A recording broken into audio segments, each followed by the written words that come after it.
All right, I think we are live. I'm just going to double check.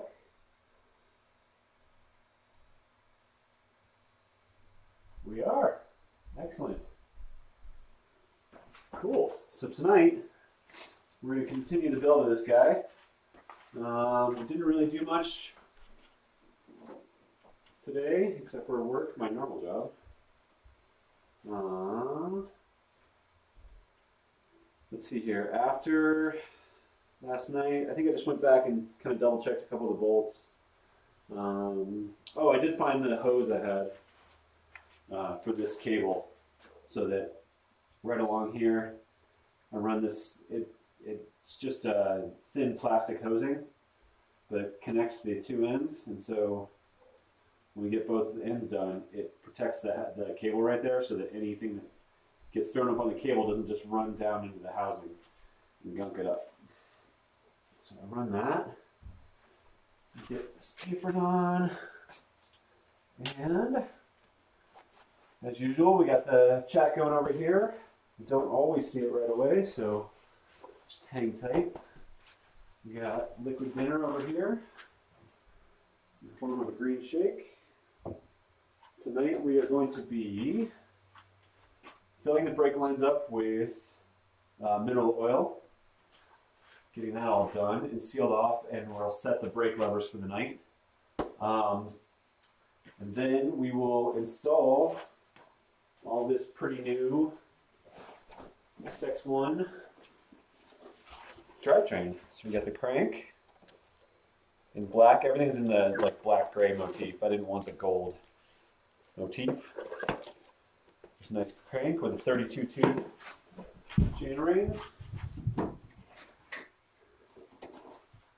And then along the same lines, did not want the gold cassette, so picked up the X01 cassette.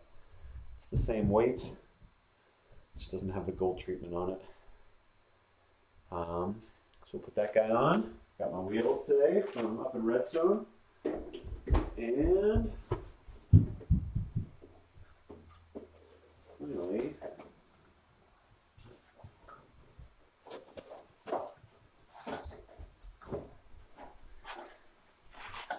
we get the derailleur to put on. So, oh good, it does come with this. That'll help us set up the B-screw. So, first things first, let's do the brake lines. If you see me drink this, this is my dinner tonight.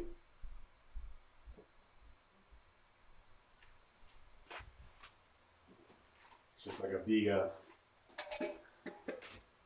vegetable and protein shake. Not my usual go-to, but it's what we're doing tonight. So, like I said last night, I don't think I have enough brake fluid, but we'll have to see if a liter will make it.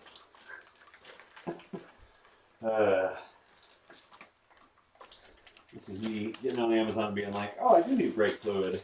Click, order. Oh, here's a liter of it. That should last me the life of my brakes, my wife's brakes, my son's brakes, and everybody else's brakes. I don't know. Got my brake bleed kit. We're going to start with the front brake. It's the shorter of the two hoses. So, bleed kit right here. So we're going to put that block in.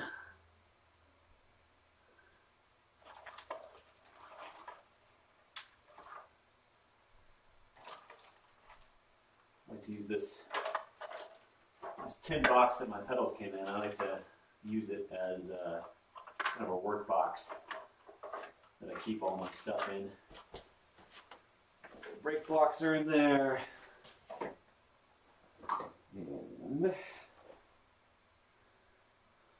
see, I bet you that's a 3. If I had to guess. I'm trying to keep a better eye on chat tonight, so I can respond to people. Last night I think I missed a couple of folks. as they popped in and asked a couple questions, but I had my head down.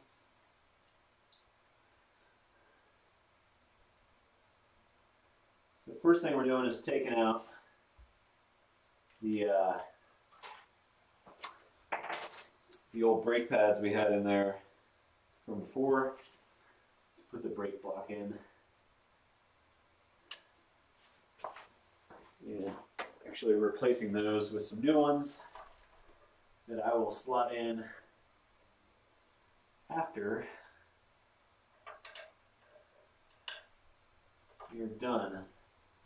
Now, some people have a special tool for this, but I use an old Pedros tire lever to push these calipers back in since they're ceramic. You don't want to use anything metal like a screwdriver because you could crack it and chip them. But this Pedro's lever works really well, and I have a couple extra spares, so I'm just going to keep everything for this in this kit. Keeps me from running around when I need to get it done. I guess the best way to put that.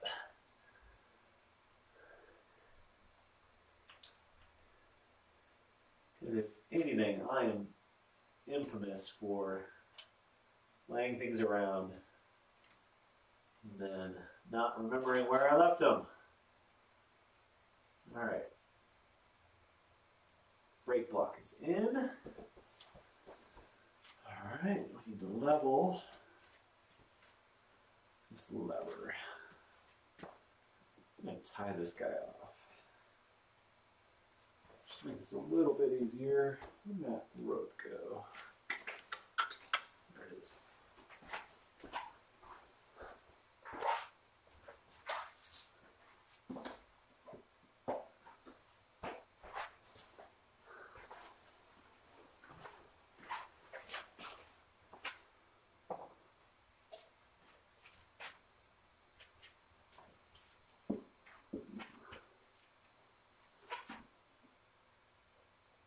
Oh, thanks. My wife let me know that my choice to drink a shake over eating her wings was a poor one. Thanks, Heather.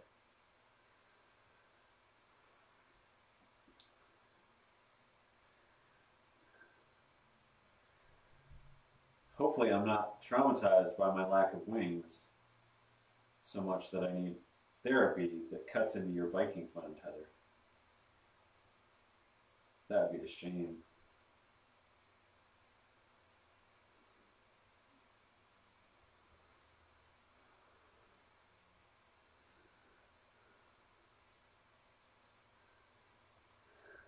I don't think she heard me. All right.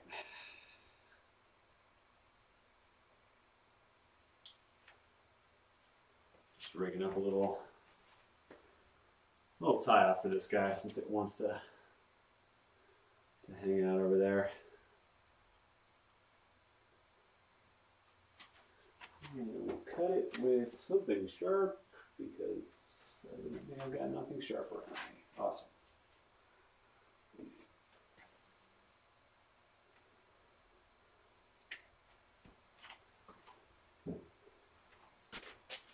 Works.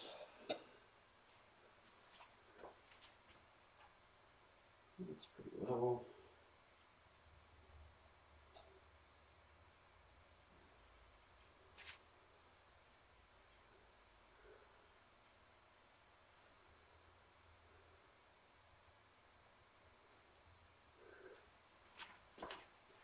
Doesn't need to be fancy, just needs to hold it.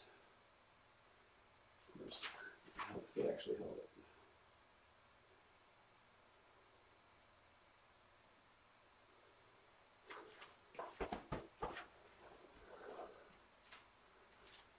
All right.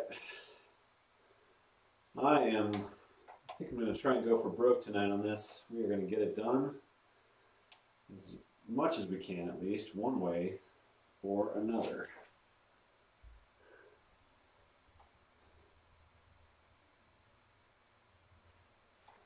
So, hopefully this stream doesn't go all night long.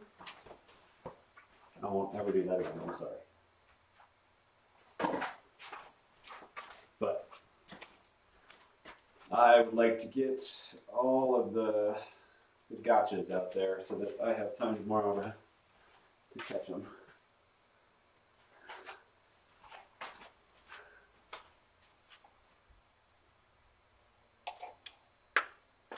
It's 2 days in a row I've done that. Good job, Jason.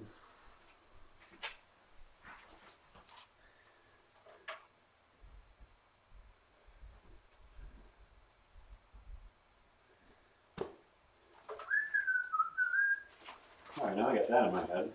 Awesome.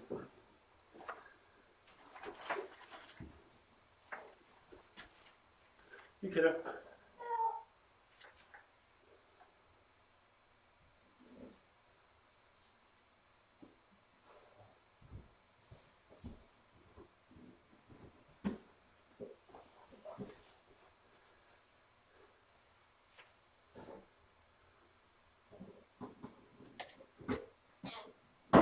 All right, so the way we're going to do this is the same way I would do any brake bleed, by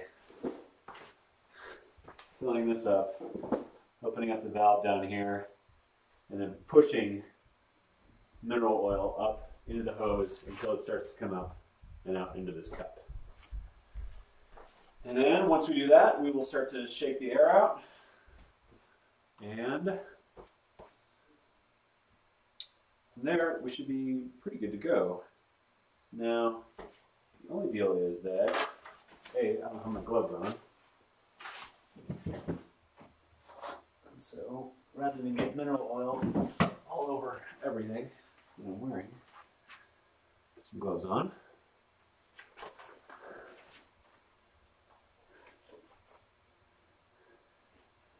Wow, my 13-year-old son is maybe going for a wing record. 25 wings. If he does that, I'm going to sign him up for one of those winging challenges, and that's going to be his new career path. All right, I am not thrilled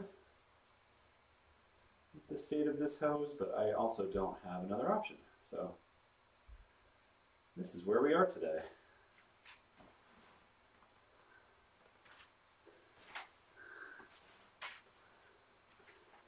It's a pretty good kit. I just wish it was a little more reusable, I guess. Shimano actually says you're only supposed to use it once per brake bleed. And I can't bring myself to waste what seems to be perfectly good equipment on a single use situation.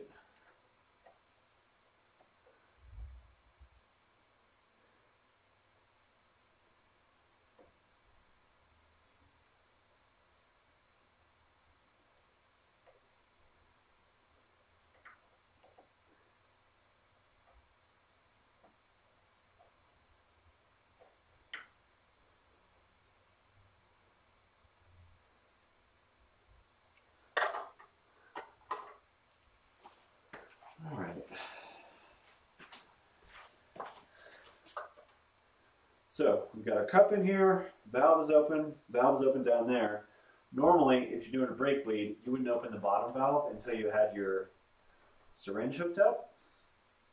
But since we know the hose is empty because we just installed it, we get to shortcut that.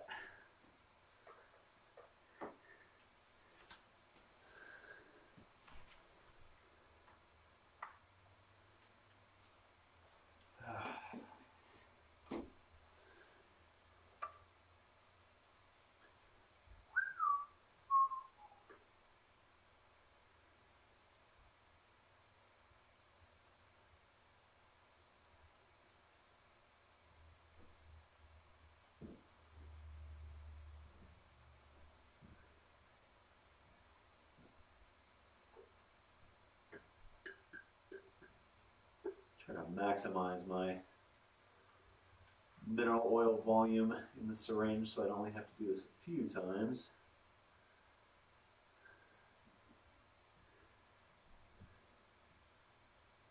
This can be quite the headache if you have to do it a bunch and screw it up.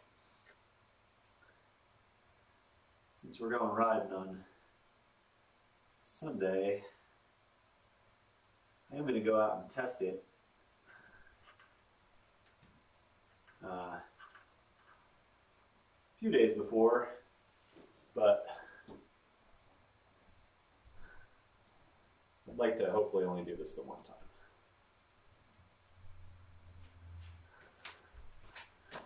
All right, now for the messy part.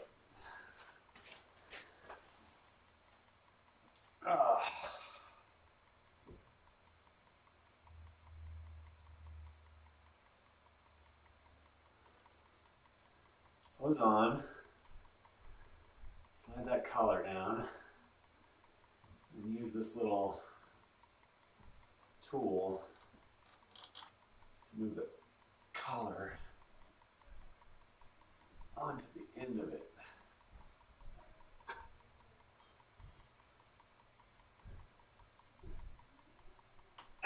You feel it click. You do it right. So I want to kind of make sure I get all the air out of the syringe hose as much as I can.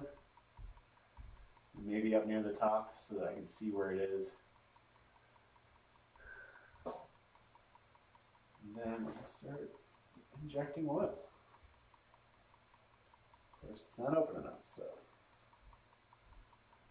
open it some more. Ooh, that was close.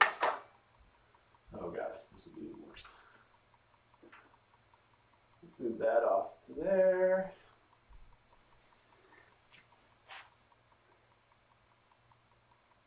No, that's definitely not open enough.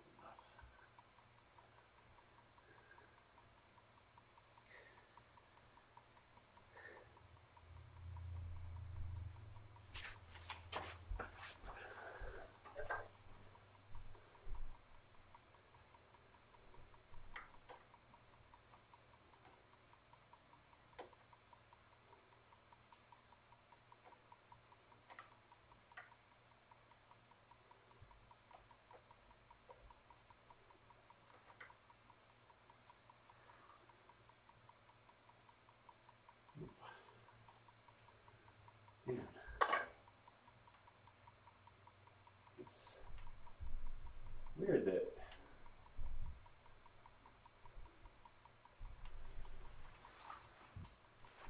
usually that opens it right up. It's kind of strange that it's not open enough. Oh, there it goes.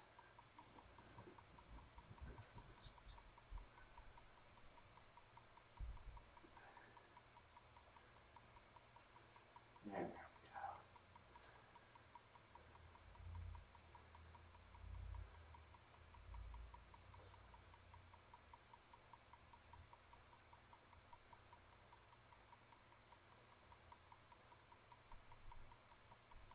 Oh, howdy.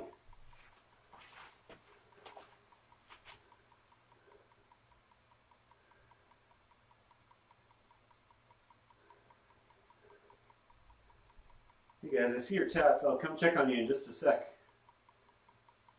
Just am about to get as much of this flushed through here as I can. See a lot of gunk coming up through there. It's not my favorite.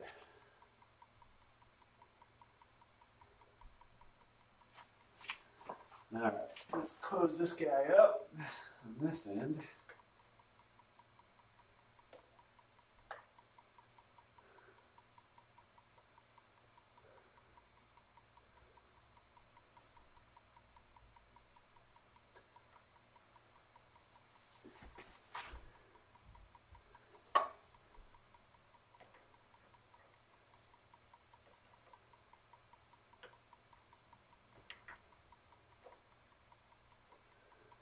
All right.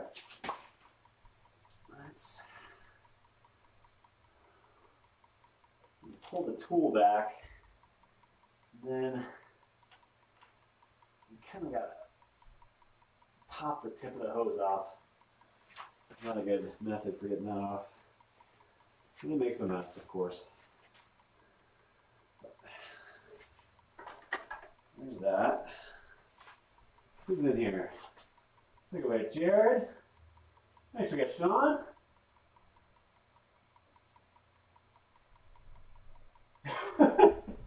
Nice. Thanks, Sean. Yeah, you know, if you could just be able to reuse kids, that'd be all right. Yeah. Sean, when are you going to come out and ride with us? All right.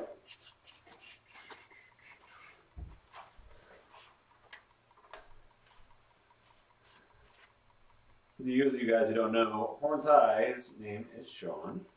He's a great guy. Unless I'm having one of my brain dead moments. All right, so I'm looking in here, and I'm realizing I don't have a place to dump this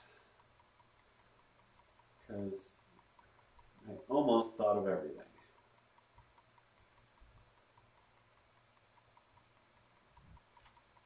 Now, man, I don't know if this is going to come through. If you guys can see this, probably can't. Never mind. Oh, that messes the camera. Anyway, the mineral oil is still coming up with a black sort of contaminant in it. And so what we want to do is keep pushing fresh mineral oil up through there until it doesn't come up with that. So I need to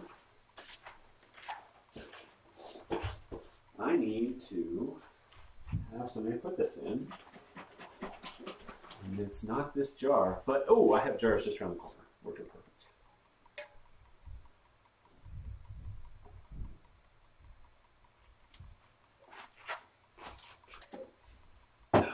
Sorry, I missed here. All right, hang on. Do we not have any of these small ones over here? Even better.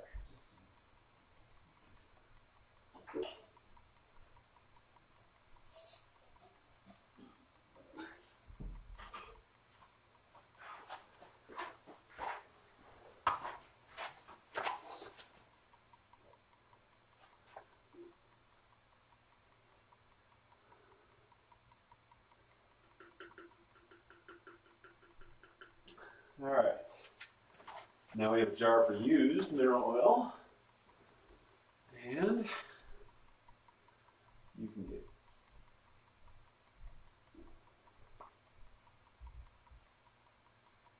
back in.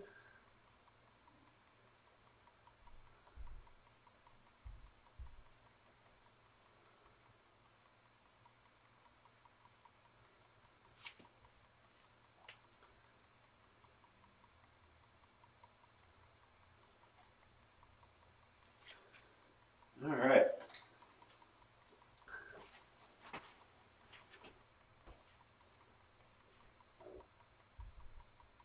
Yeah. Thanks, Jared. So don't put the mineral oil in the green jar. That was Jared's tip. Tip of the day. It's a new feature on Jason Bikes. Jared's tip of the day. Just the tip.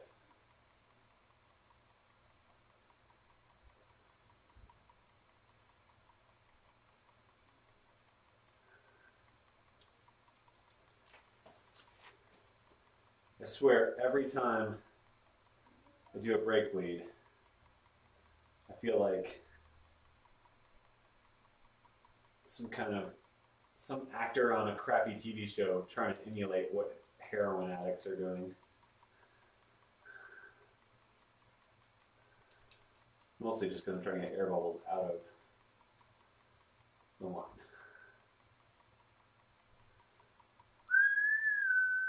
Come on. You can do it. You can go all the way. Just like that. Perfect. More mineral oil.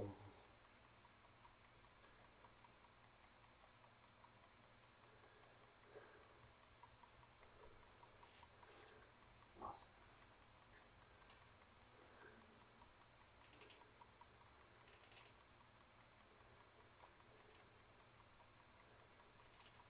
I suspect this is why Shimano says that their stuff is not reusable, is because it does not,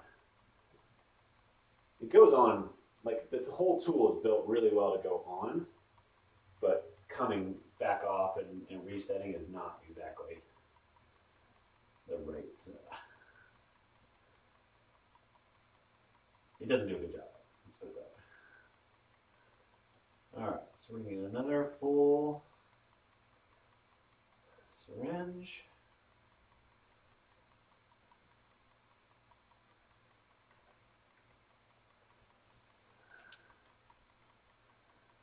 Load it on.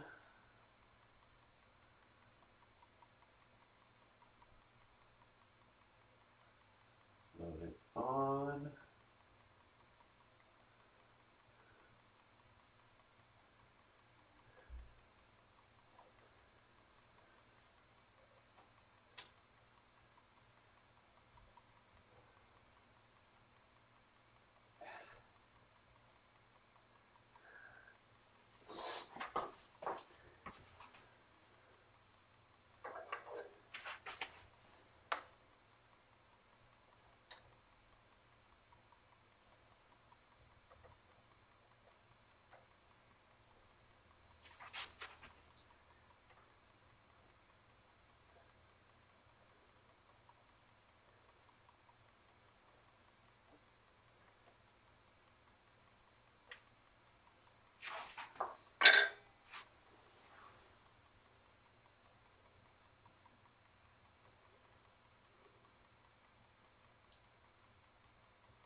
All right, what do we got? Any questions? No. Cool. Well, I'm not sure what else I can tell you about brake blades. If you've never done one, you should do one. It at least gives you some respect for the guy who you're paying to do it every other time after that.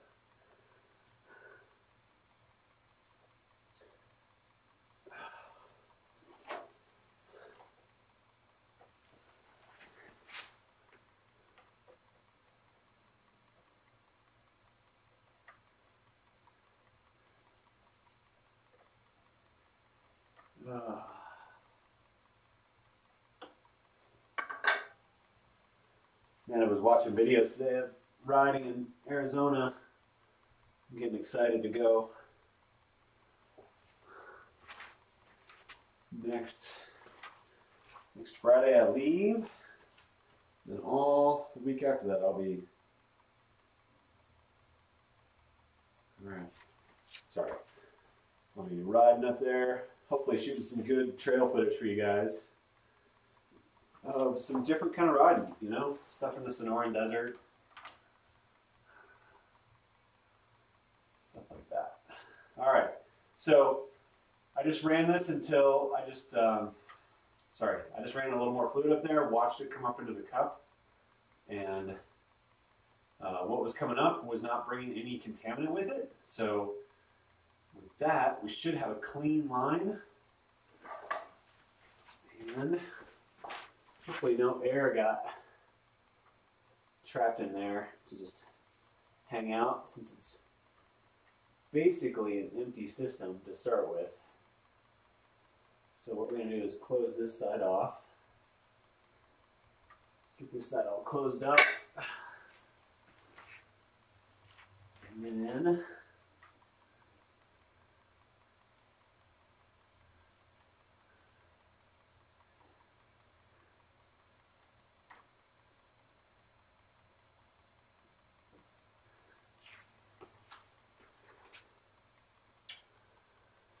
okay.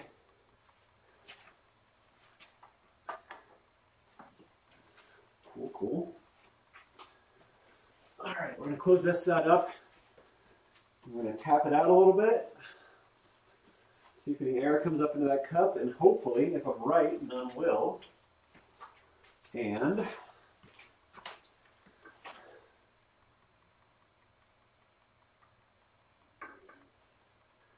then we can lock down the brake lever on this block overnight and start on the rear brake. I don't know if you guys ever watch the GMBN show on YouTube. Not that I'm trying to kick you off to a different channel, but those guys do a really solid show over there. And it was one of their presenters that turned me on to the old overnight sort of lockdown of the brake lever to leave that fluid compressed for longer.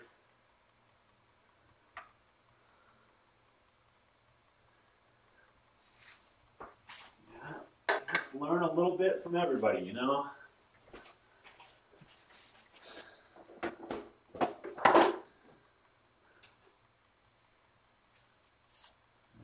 First, we get a towel.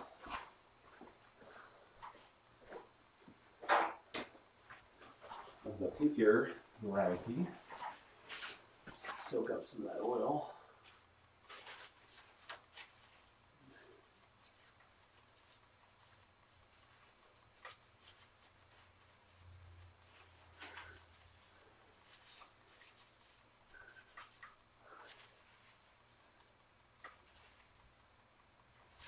Then, take one of these alcohol swabs, kind of finish the job.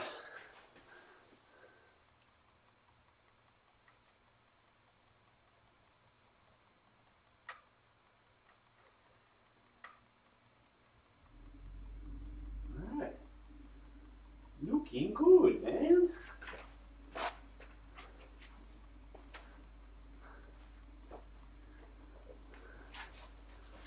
Alright, cool.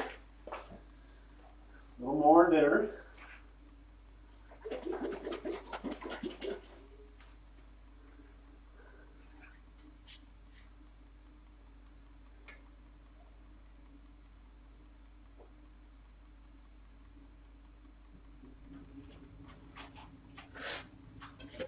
Alright, so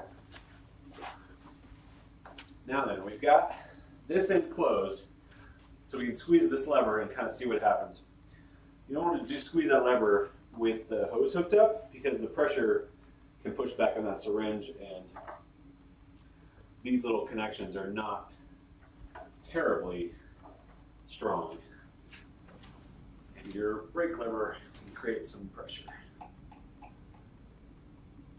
Nice. So, what I'm seeing here is absolutely no air.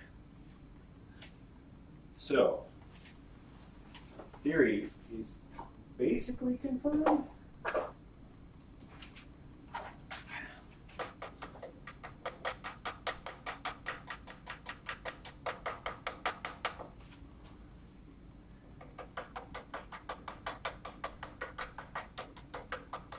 Any little stubborn bubbles in there.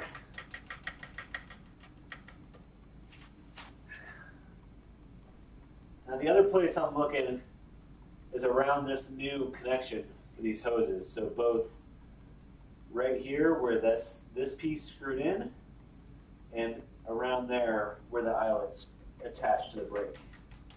I'm not seeing any oils leaking out of there, so that's really nice.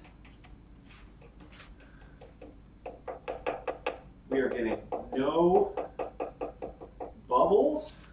Oh my goodness.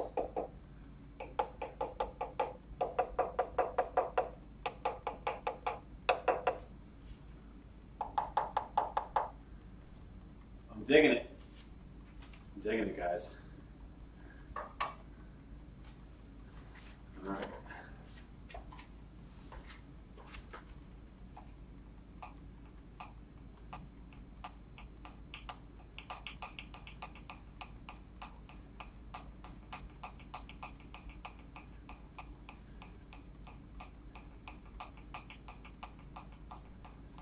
The other place we're looking at is around the new hose connection to the brake lever. Also looking very dry. All right, looks like we might have pulled 50% of this off. Let's see if we can go for the hundo. Okay, so now the next trick is we need to cork. You know what? Good move is get that screw out. Get that ready. I'm going to take this screw out too. That bar lever, not drunk. Lever. And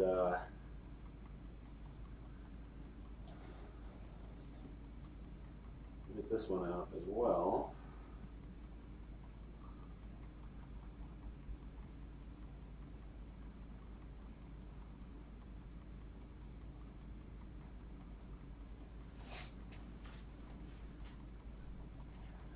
Then we can go right from there to here. And we'll be starting, which is awesome.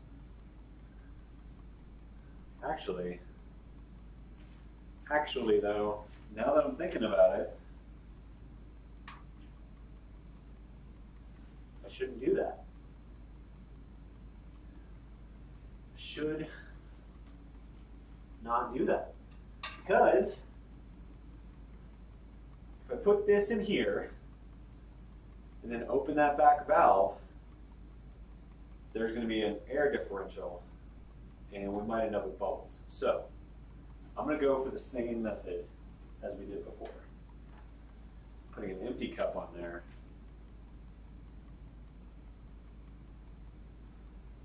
So that we don't have that problem.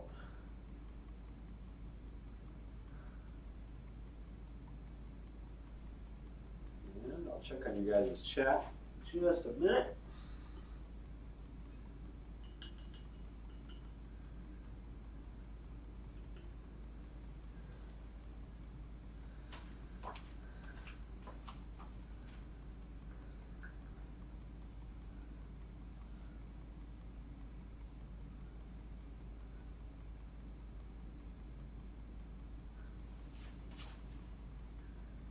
Want to get these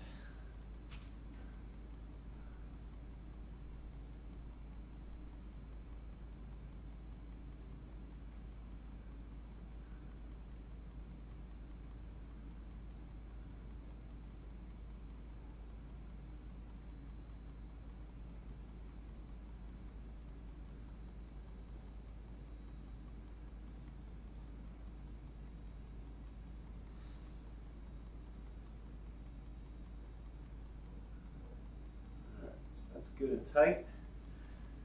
Check. And then we're going to clean up the little bit that spills out because when you put that screw head in, it is not hollow like that one. So you get a little pressure differential. And then we're going to use our secret weapon. I've already lost. So on GMBN, they use zip ties, but I don't like using zip ties when I can use Velcro strip. So we're going to try this. This is the first attempt at this. I use this Velcro strip for all kinds of stuff, but I'm hoping it will be good enough for holding this brake lever down.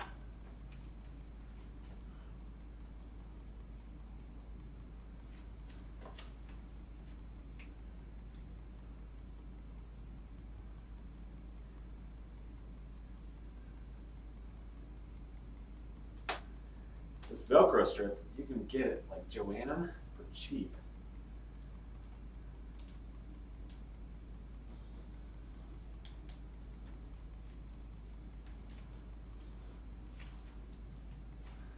I guess this is where zip ties are maybe a little better than that. Okay, continually compress them. But if you work at it, you can do nearly the same thing with these guys. There we go. Now, I won't have to throw this away when I'm done with it. Yay me. Cool. So we're going to leave that overnight.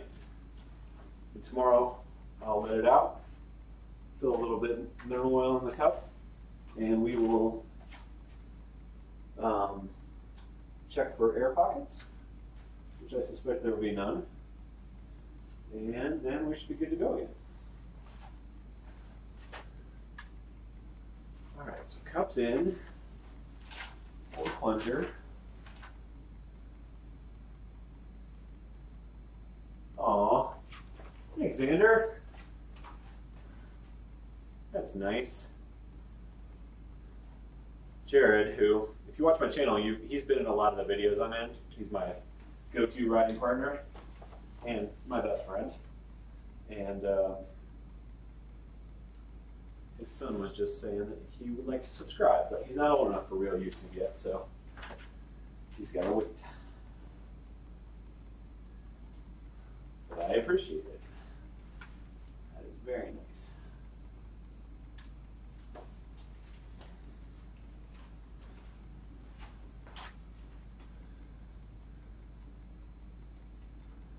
I need a better crescent wrench for these brake bleeds.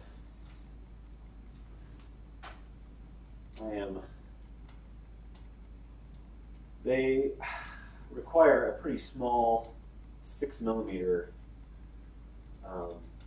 small as in flat, to get in there, 6mm hex, or crescent, whatever, spanner, if you're British.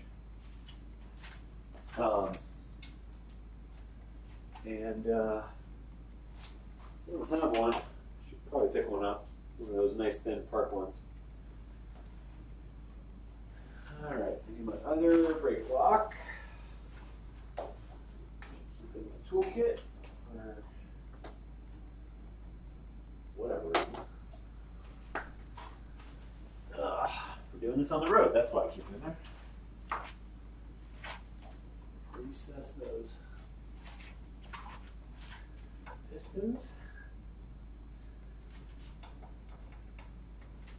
which are filthy.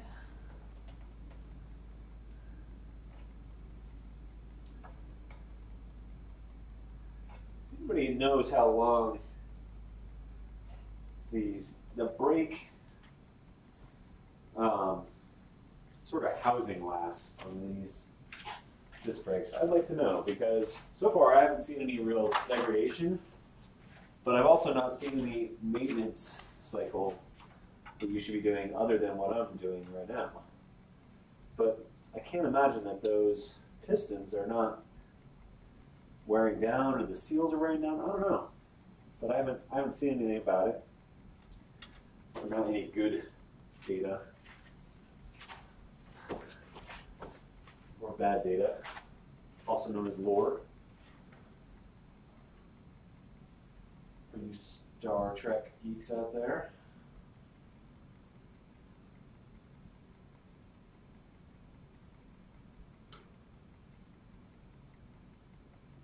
Solid. I just sprayed my ceiling with some mineral oil. Luckily, I'm in the basement. Come on, Aaron. We don't need you in there.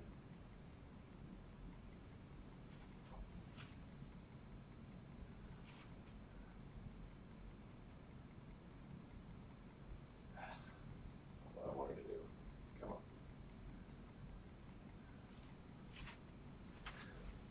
Oh no. There we go.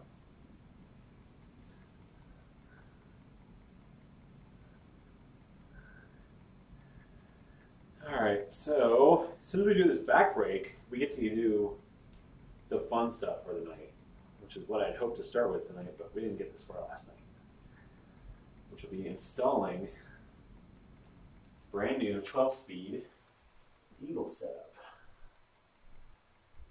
I am amped for. You know what? I'm going to leave you like that. I'm going to move this whole rig back here. It's closer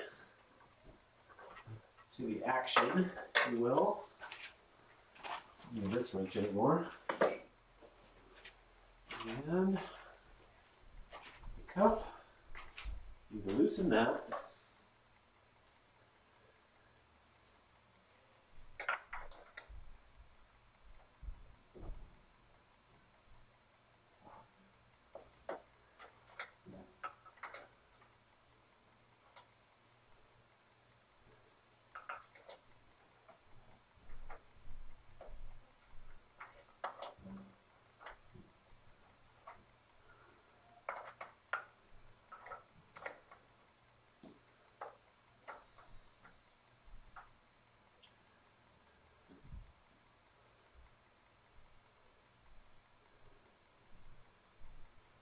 Alright, so I know I've been talking a lot about going to this 24-hour race and going down to Arizona and how that's all coming up.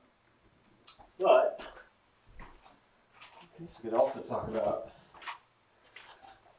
the ride we're doing this Sunday.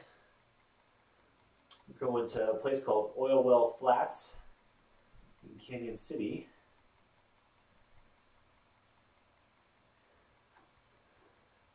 And there's at least 4 of us going to meet up down there. That'll be a nice big group, at least big for me.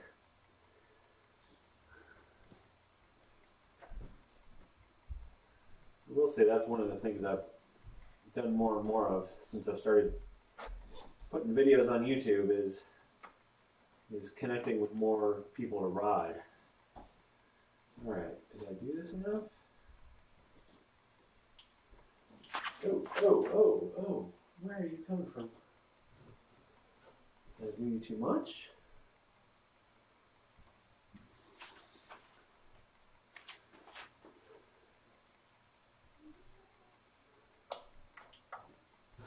Okay, that's a new one. I've gotten a little overzealous on the bolts here.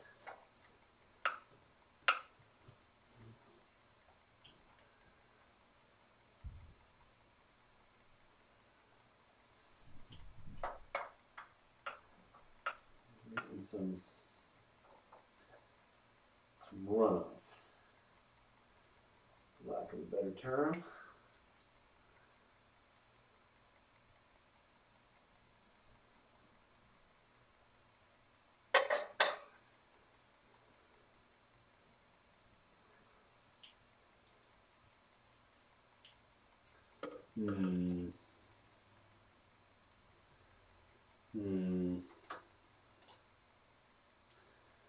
I just got a bad connection.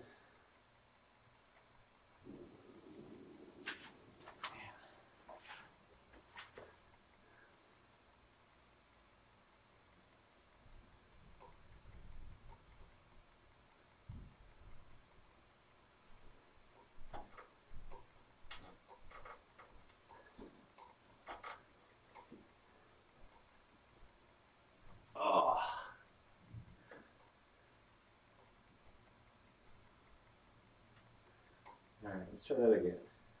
Let's try not to put air in the line.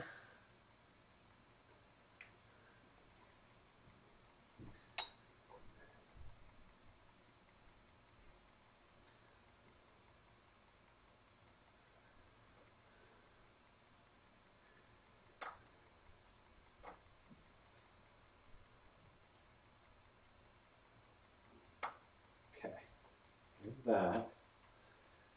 We got a small air bubble that I'm going to try and tease out of the line so that it gets up near the plunger before we go any further.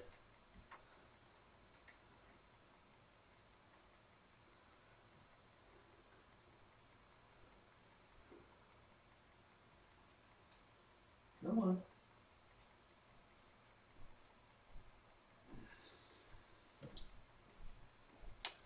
All right, I gotta wipe these gloves off.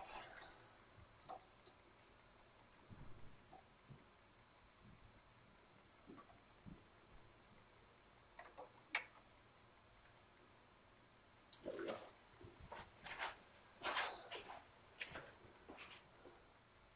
Hey, Brian. Nice, yeah. Brian, I was just saying, like, if you've never bled brakes, you should do it at least once. If only to have the respect for the guy that you pay to do it. I've done it enough times now that I feel pretty confident at it. But I really would like a better wrench for this valve bolt. That's probably the only thing that really frustrates the heck out of me is you back the bolt out just enough to open it up, but if you back it out too much, you slip, it goes past where it's open to the world, blah, blah, blah. Anyway, yeah. But thanks for joining, Brian. Appreciate it.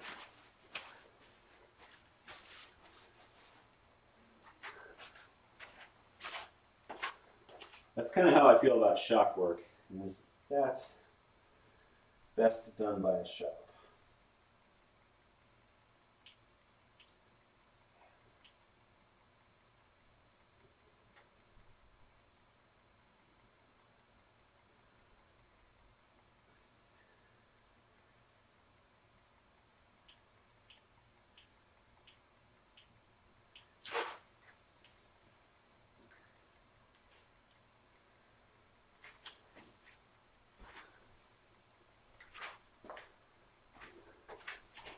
More is going in the valve than is going on the floor.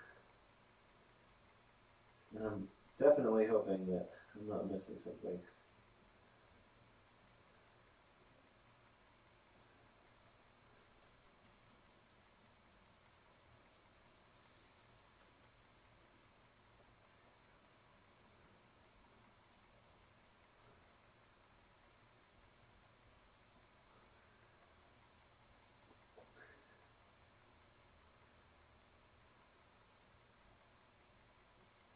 And we're starting to get fluid in the cup. It's good.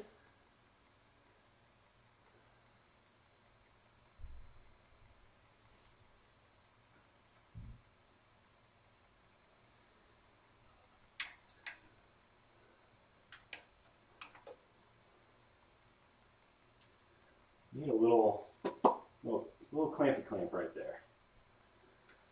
A little something to hold it.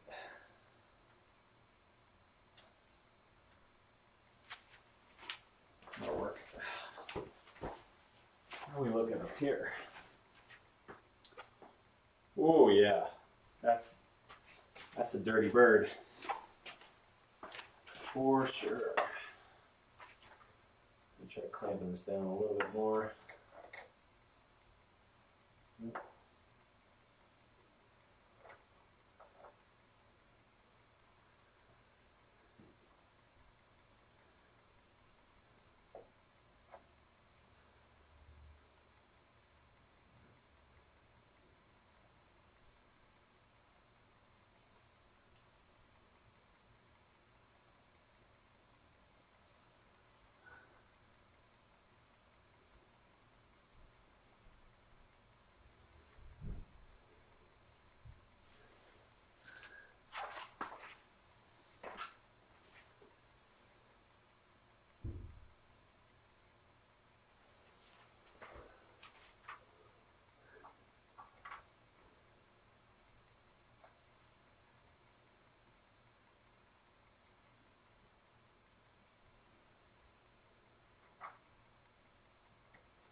Interesting.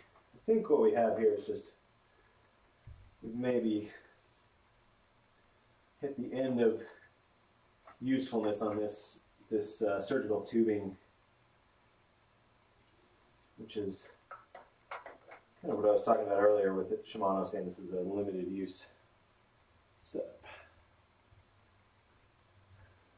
So basically this little crimp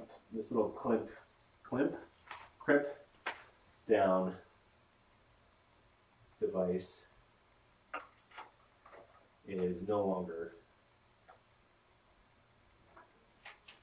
functioning properly. So we're getting a little bit of oil overflow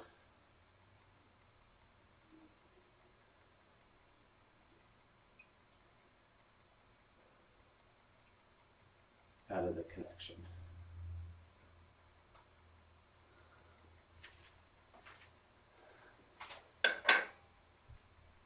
But it'll get us through tonight.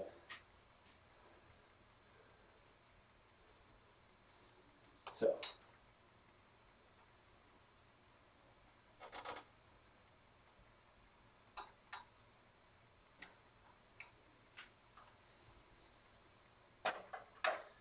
and then,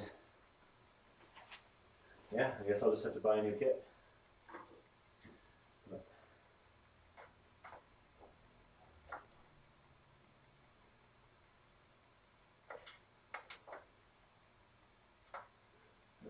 Just clean that up while we clean this up here.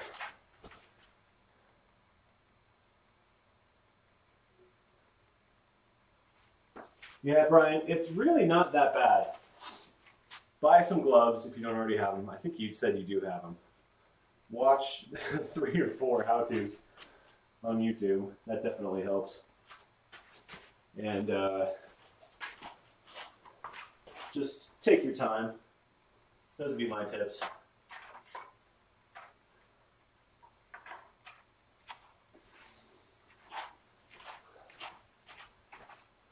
I think the first time I did it, I had to redo it 2 more times before I really understood how much patience I needed to have with compressing the line and knocking the air bubbles out. That was on a bleed. So far with this, I've been really happy with, at least with the front one, how well filling up an empty one's going. I'm sure that's the shot you all wanted. Jason from the back.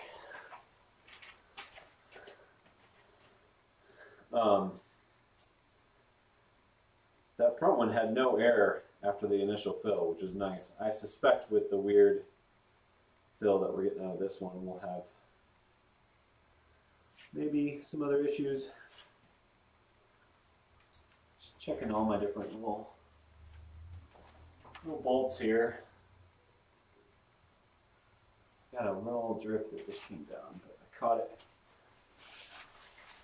in time. So you're not getting confused on what's dripping from where.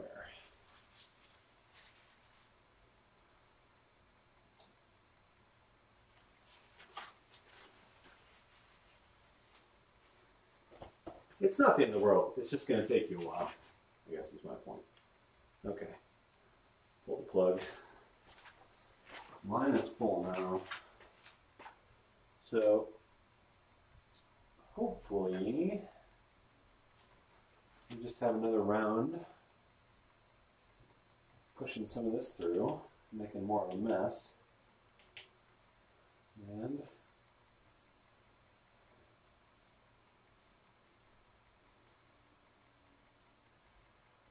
the back one. Then we can get on to more fun stuff.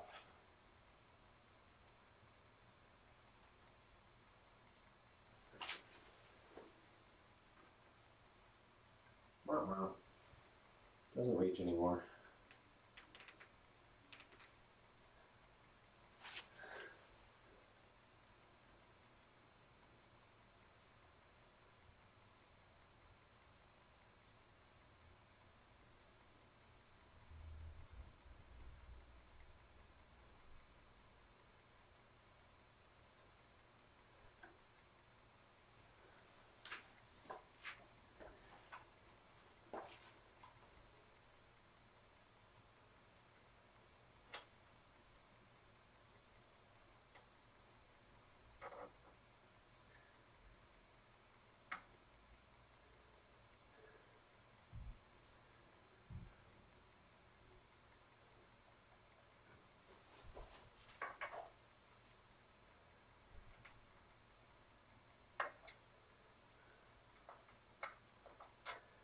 I will say there are days when I do not like doing this, but especially when I'm building it up kind of clean again, I really do like doing it.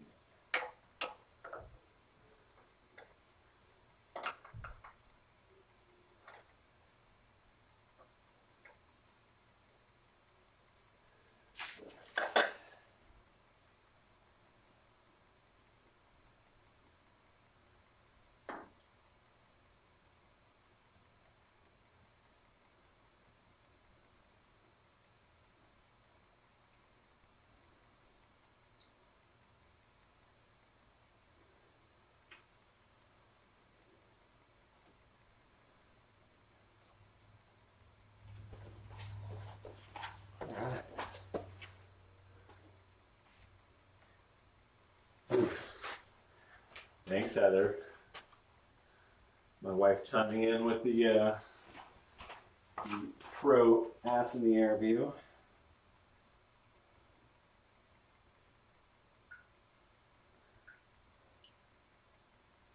There's still some stuff coming up with this one, so I'm just going to push a little more through. Ideally, you want to push and watch. Don't make it dirty. But once you've done it a few times, you can kind of start to gauge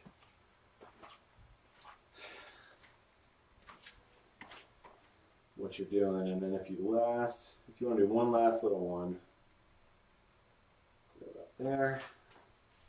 This is why the back one is a little more difficult to pull off.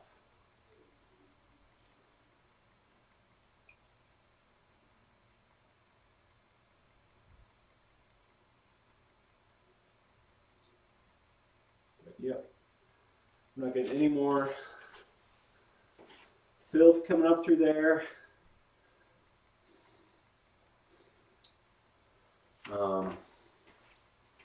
What's the best way to describe that? It looks like it's like a black or a gray sort of ghosty look inside of the cup, and then as you push it out, it'll all float out, and once you get it all up, it's good to go. That's when you start testing for air and stuff like that. So.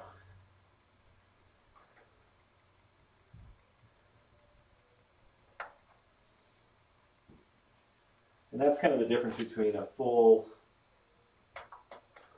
bleed is what we're kind of doing, although we're starting with an empty line. But if you were to do this with a full line and wanted to do a full bleed, you'd be replacing all the fluid inside, and that's how you kind of judge without draining it. You just keep pushing fluid in until it comes out looking like it went in. And yes, you end up wasting some of your fluid that way. But that's how you know when you've got all the contaminants out. And the contaminants are what's going to compress differently under when you break. And that's what's going to cause different reactions at that point. So, you want to get that stuff out of there. All right, so now we're going to close that valve up again. We're going to do the same thing we did last time. We close it up. We're going to dry everything up, and we're going to tap it out to see if we can get any air bubbles. And then we will do the overnight compression, which means that we are close to starting on the Drivetrain, which I'm excited about. 12-speed came out the year I built this. So in 2015, I built this bike. I bought a previous year's frame, so this is a 2014 frame. And then throughout the winter of the beginning of 2015, I bought various components on sale. And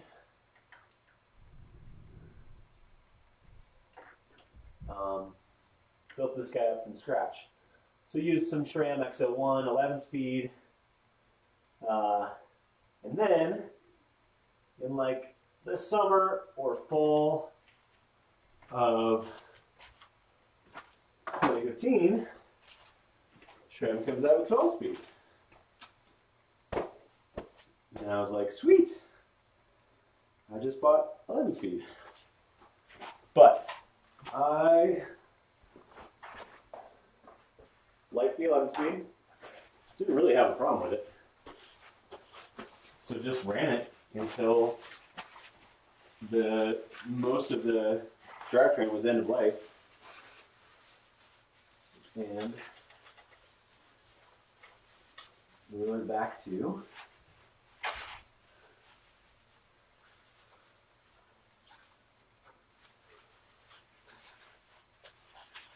the drawing board, and I picked up some 12-speed. And sure enough, oddly enough even, the day after I bought all this 12-speed stuff, not that it would have mattered, SRAM announced dub. So I think the lesson here is wait for Jason to buy some components, because right after that, they're going to announce something new.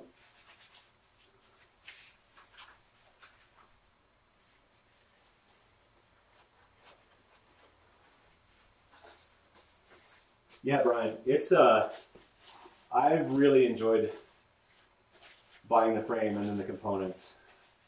I got to pick everything out from scratch. Obviously, if it came from Pivot, it would have come with some good parts, but I got to pick out these Thompson carbon bars, the grips that I like, which are not like what they use for the pivots. All right, so we're squeezing the line now. We're seeing if we get any bubbles. Oh, and this one, bummer. We are getting a couple bubbles. But we're going to get them out, and that'll be that. So, let's go through.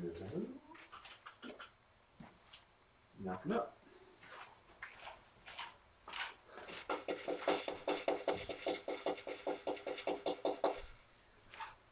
So the good news here is, since I just compressed that, I'm looking around here for more drips, because if it wasn't the seal around this that was loose like I assumed, if it was some other piece, we would see some mineral oil coming out there in that compression, because that brake lever compression is definitely more than the syringe puts on it.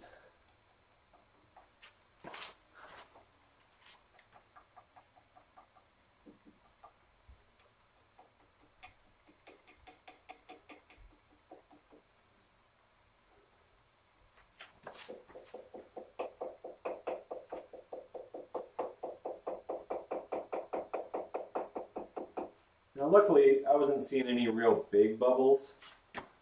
I'm also not seeing any fluid around this coupling, so I think we're good. I think it's just some air snuck in with the not quite perfect interface down there. Brian, what frame are you looking at for your next bike, or do you know yet?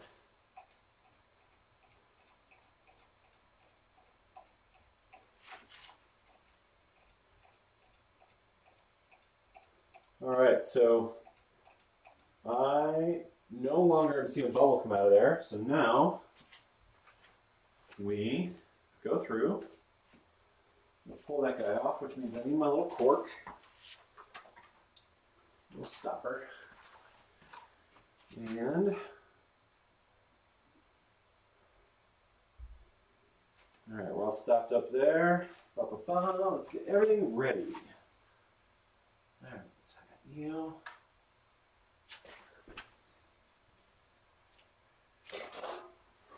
This is why I have this floor cover down here, because I can spill stuff and not feel like a jerk.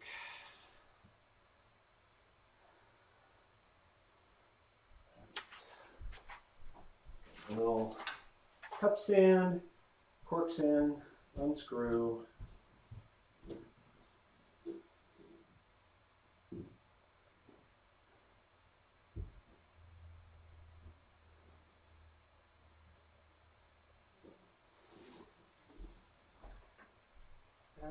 That.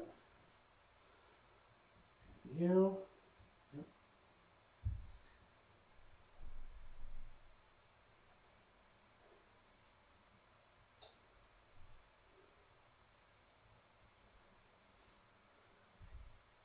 Unlike most screws you put in, I sort of rock this screw in so that no bubbles can sort of sit right on the flat backside of the screw. It's a kind of a long shot, but once you've done all this work, it's probably 99% paranoia, but any little thing that can set it off is kind of top of your mind.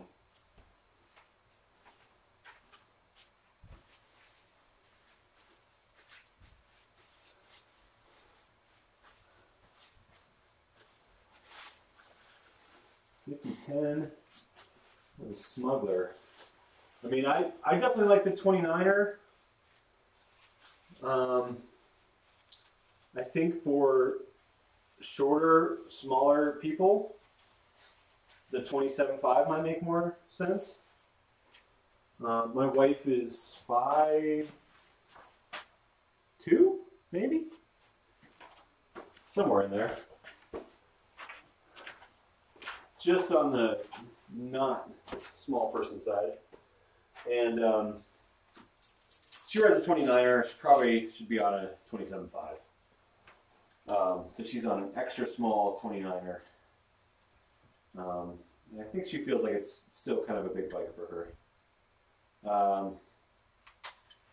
My other buddy, who is going on Sunday as well, he just got a 27.5 YT. Which one did he get? Not the super downhill one, the trail one that they're pushing really hard.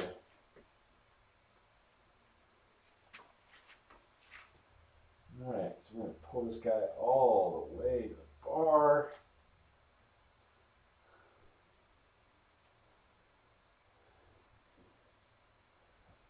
And again, I'm using a Velcro strap because I just hate using zip ties for something I know I'm just going to have to cut them off for in 24 hours. And you can pick this Velcro strapping up for relatively cheap at like Joann or a fabric store. Joann's just the one we have here. I think they're pretty much national to the US. But I've had this one for, I don't know, 2 years. It just keeps coming in handy. So,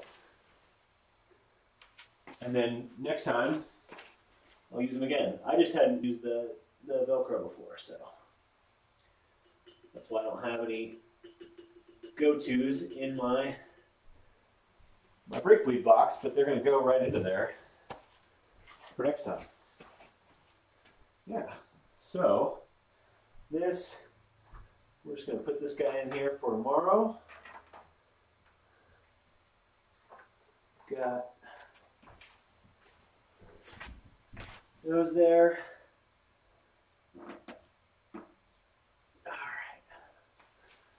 Close this mineral oil up before that becomes the worst spill in this Spaceman's history. Open the bucket.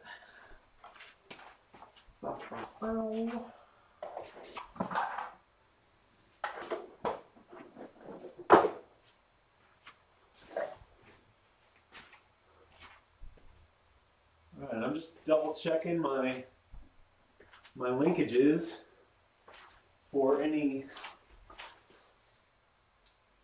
fluid.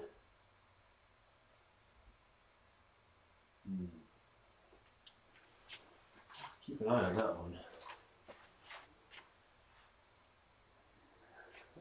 Good.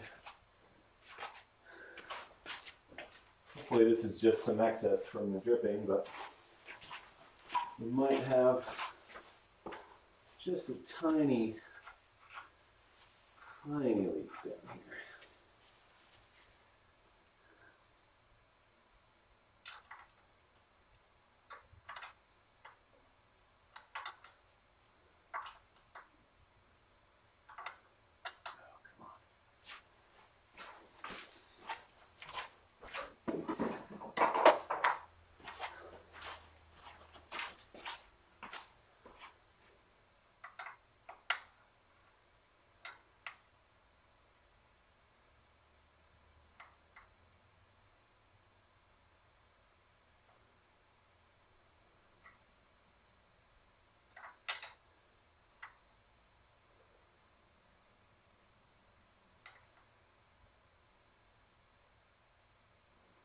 Yeah, I got a quarter turn out of that.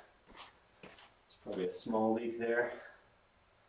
We might have a little bit of backfill for that one. Not seeing any runoff on that, so I don't feel the need to mess with it. Kind of feel like that's a if it ain't broke, don't fix it scenario.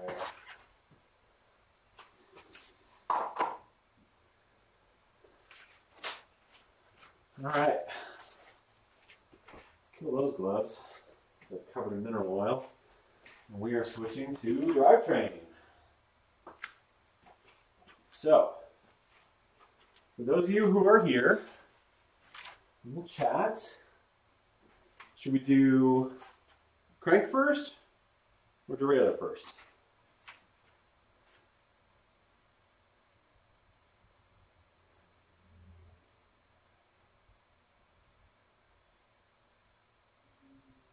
$6.2. Yeah, Brian, I'm 6.2 as well. Nice.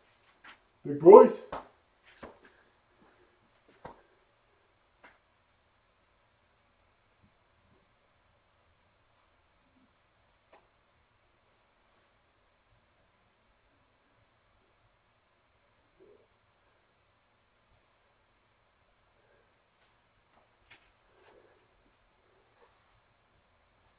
That's why I taught you that cyclocross mount, Heather. Get up on there. Cranks. Brian votes cranks. Brian's got the winning vote until I hear from somebody else. I'm thinking cranks as well, because that's going to set me up to be able to dial in the chain right after the derailleur, as opposed to just throwing the derailleur on and then coming back to do the cranks and then do the chain. Yeah, I think cranks had the right plan.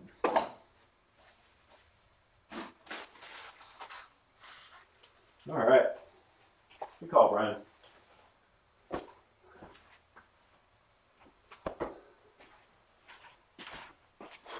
There is one thing. We have to do one last piece of cable housing once we do the derailleur, but we'll get there. So, cranks.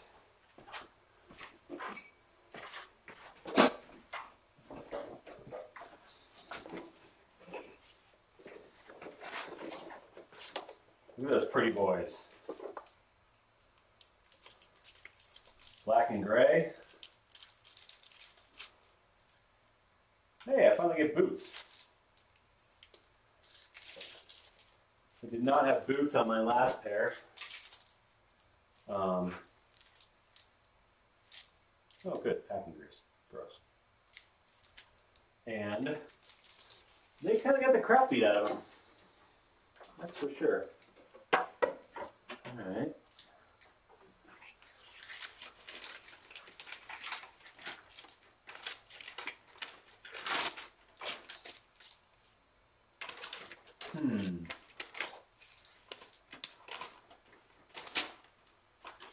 So this is the new way of doing things, huh?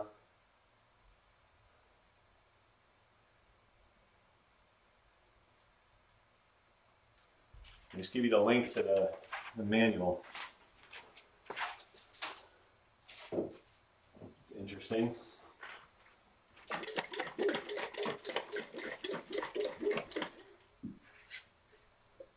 And for those of you who were here for the beginning, this is my dinner.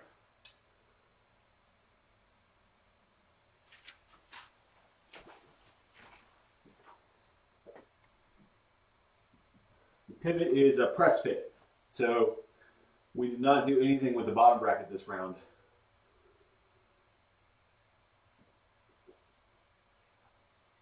Brian asked if the bottom bracket on this pivot is press fit, and it is. Had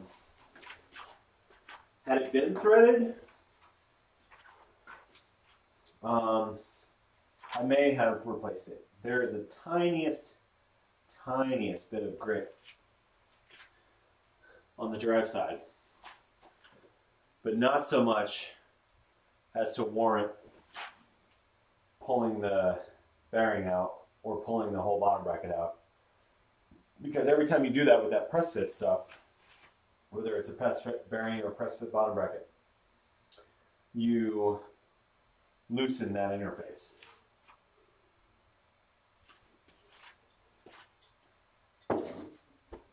And while there are epoxies and whatnot to help with that,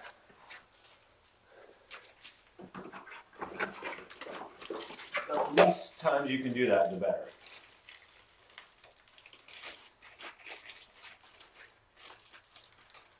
Alright, I need to put gloves on again. Okay, so we got our little pedal washers, which you always need with SRAM. And you, where do you go to?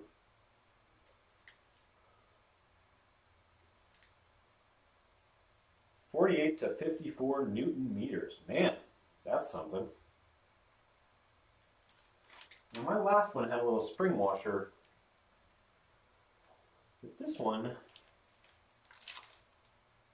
does not appear to require. So, I guess that's one less thing I have to worry about. Although it's interesting, it had a little wavy spring washer that would slide on and sit right there. But guess we don't need to do that anymore. All right. So that's that. Get out of here. Get out of here. Get out of here. Hey. Cool, cool.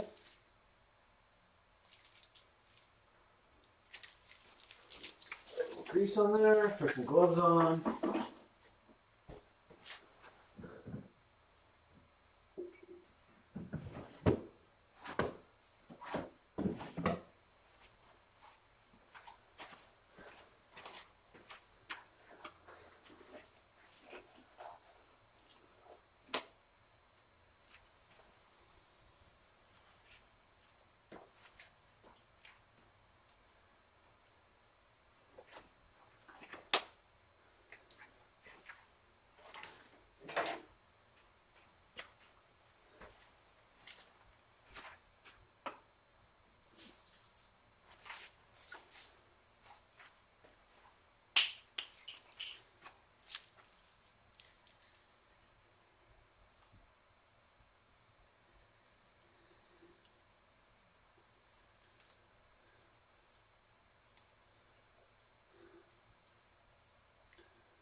Actually, it comes with a fair amount of grease on there already. Nothing much of that. That's good. I'm going to leave that guy sitting on there. That's cool.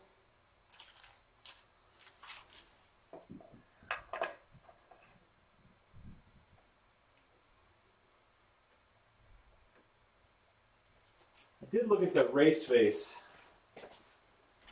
cranks as an alternative to these.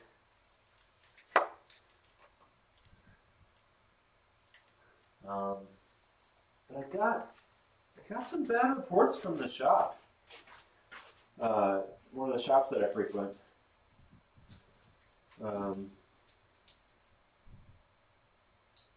Sorry, I was just looking up at the stakes, 8mm. That they were getting reports of it coming apart, and having to like go in and really Loctite the crap out of it. And that sounded horrible to me. So I kind of took race face off my radar. And to be honest, they were only on there because they have a blue logo option. And then, I don't know if you can tell, but I'm kind of liking the blue highlights on this. But I didn't have any problems with the SRAM setup before, so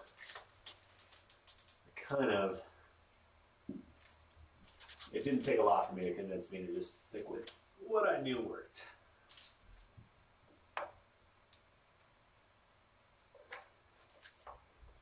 Wow.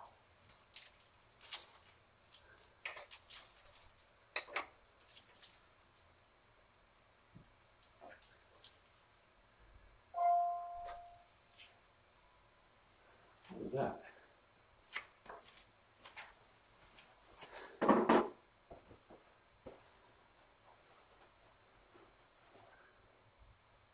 Sorry guys, work's paging me.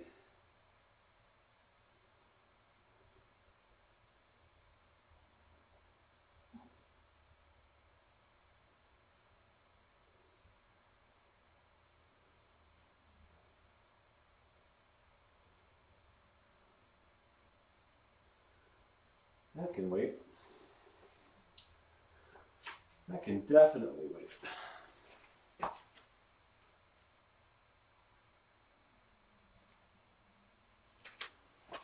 Nice, nice, nice, nice. Together. I do not have an 8mm torque wrench, so we're going to do this by feel, the same way we've done every crank. I don't know. I've been working on bikes. Man, that's a lot of float in there though. Just keep trucking. Not usually the plan for working on stuff, but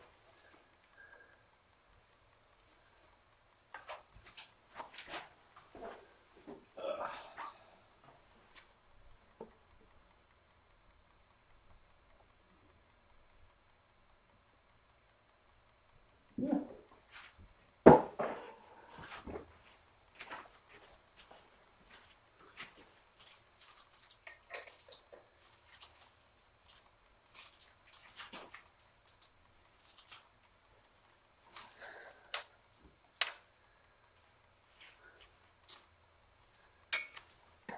Forgot that string was there.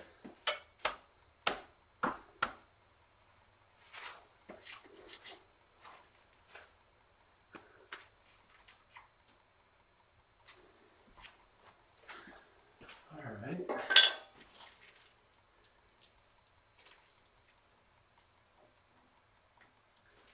Looking pretty good.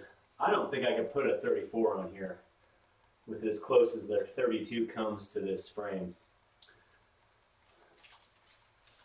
I know it's an option, but I honestly don't think I could. And the boot's off. Put the boot with the pedals, I think. That one's staying on because it's zip tied on. I see.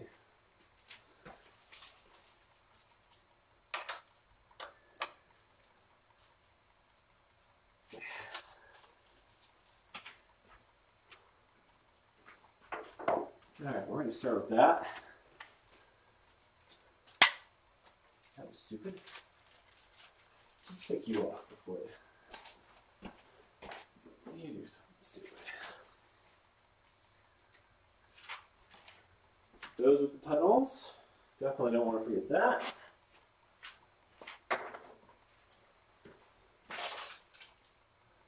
I'll boot with the pedal. And all right, you guys ready for big reveal on your side? Look at that. Looks pretty good to me.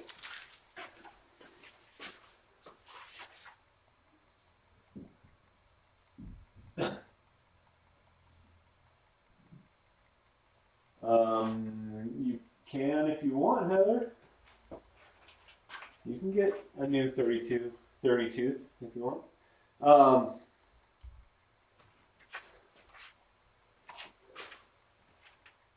Yeah, Brian, I wonder if it's because Race Face separates each side's crank arm and then the center. What would you call that? Drivetrain? Or drivetrain, drive shaft kind of thing.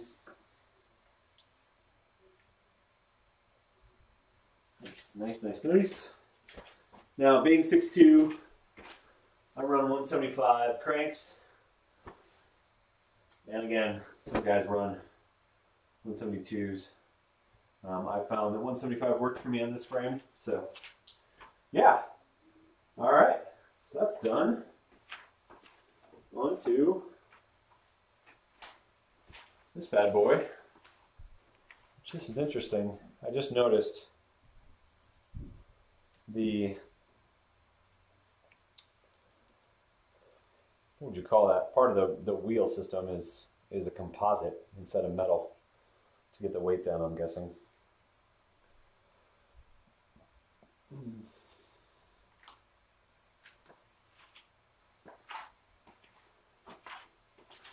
Yeah, I'm liking this.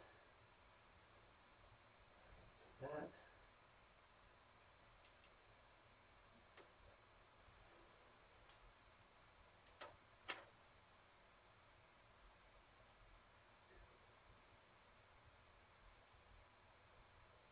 Interesting.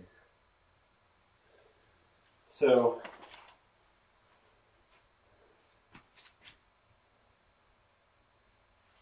I don't know if you guys can see this, but this piece right here is what interfaces with the derailleur hanger, and then the B bolt actually interfaces with that, as opposed to usually the B screw interfaces with the little flange on the derailleur hanger.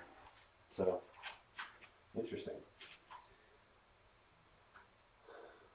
This is the first time I've gotten to take a really good look at one of these.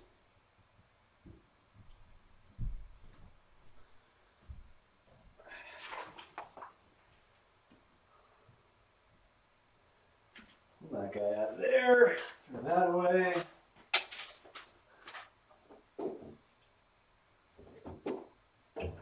Alright, rear derailleur. Just making sure there wasn't something else in there I should be aware of. And I need to see if my torque wrench will interface with this. Probably would help if I use the right size.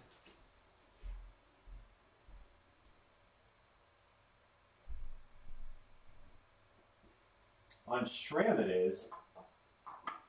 Wait, isn't the spindle connected to the non-drive side crank? On Race Face? Brian asked if the spindle was connected to the non-drive side crank. From what I understand, on Race Face, the spindle is not connected to either side permanently, the way that on SRAM it is.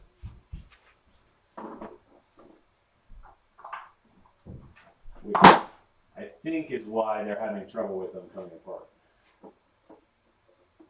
But again, that's not my personal experience. That was like hearsay. I don't want to get 10 to 12 Newton meters. 9, 11. You know what's right in between 10 to 12? 11. All right, and it's got its own Loctite on there. And tight. All right, let's put this bad boy together.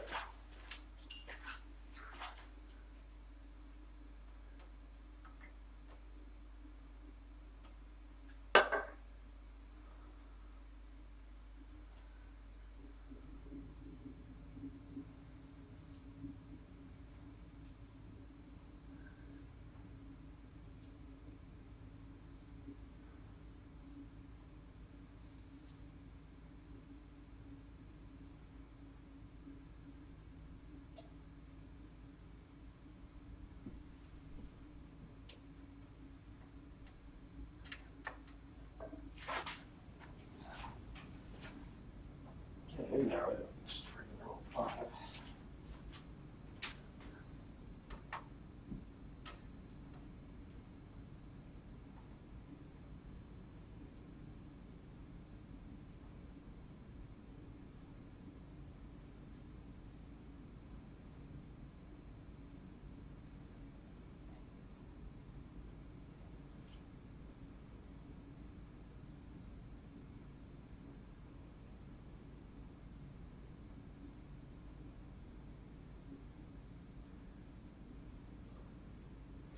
All right.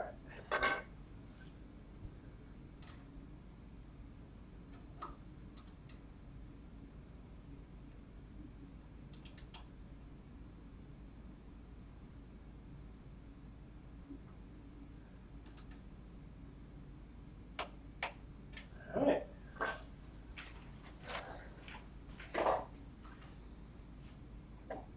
Is it done yet? Dude, you gotta wait a little bit for that. Frame to build. Is it done yet? If I didn't have a job, it'd be done.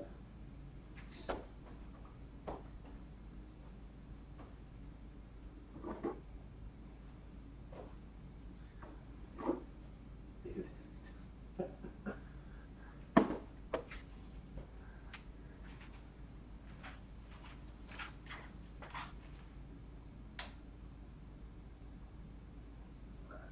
So, kind of want to leave that guy hanging out. At least until you get a chain on it. Because it looks like, otherwise, it's going to hit the pulley for the cable.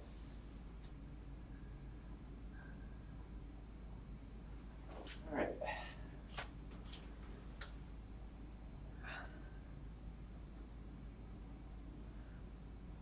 Now we got to do the housing from there to there, and the cable through it, and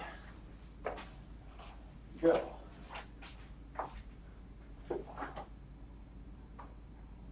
Oh man, I'm sorry, James.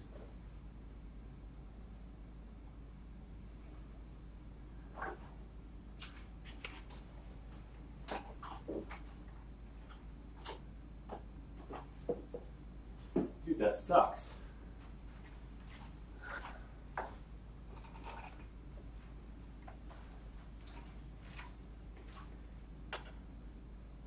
That's one way to look at it.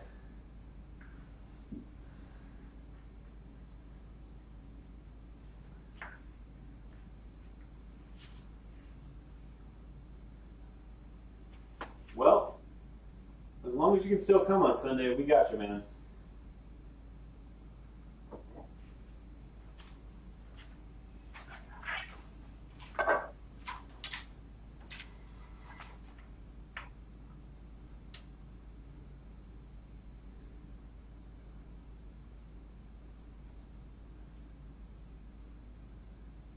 Really no reason for that to go anywhere other than that, right about there.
Okay. I don't know if I showed you guys this yesterday. In fact, I don't think I did. But these Jaguar cables come with these cool ends where it's got a little bit of protector for the cable. So, and the nice part for this run is that that little protector piece slides right up inside that hose like that. And then if there's any splash on this line, it won't run down into the housing and just start to trash that cable, which is my usual complaint with exposed cables with a downhill flow. You see it a lot on road bikes, and their front derailleurs will have a cable that comes from underneath and pokes up to reach the derailleur, and then the rear tire just splashes mud and gunk on it, hits the plain part of the cable, and then just runs down into the low place inside the housing, and then slowly trashes your housing, because now you've got grit in there that's just bouncing back and forth every time you shift.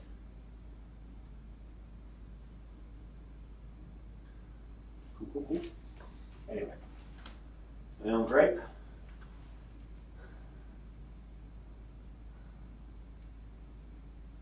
But that's why I like this housing a little bit better than kind of the standard Shimano stuff.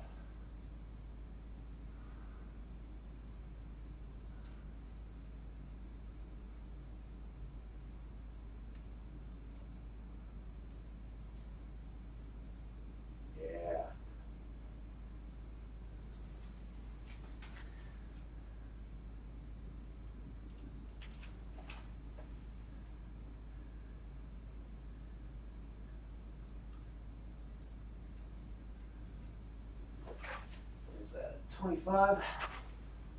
Was that 25 Torx?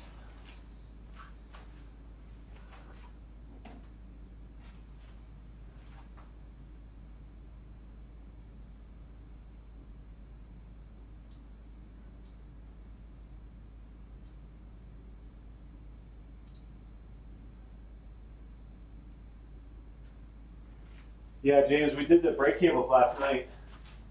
Filled them up just a little bit ago.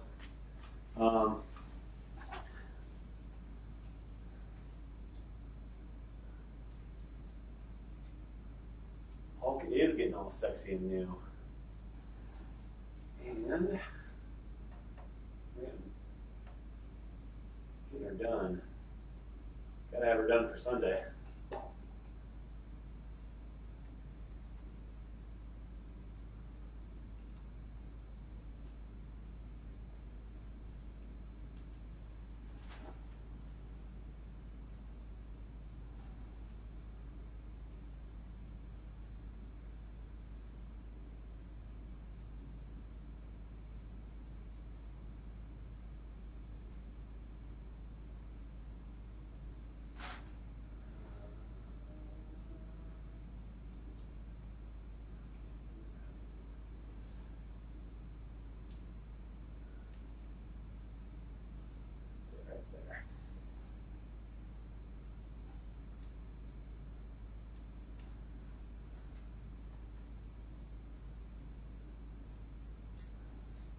Alright, well, we're going to not crimp that down super tight. And we'll get a good crimp on it once we get the wheel on and can line everything up. So, there's that.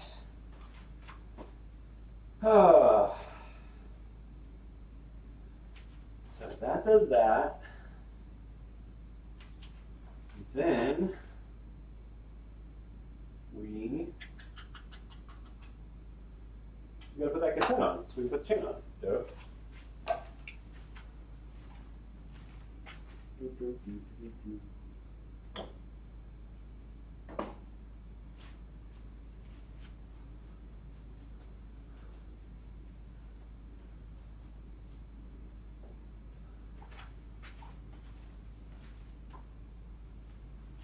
Alright, I need a clean rag.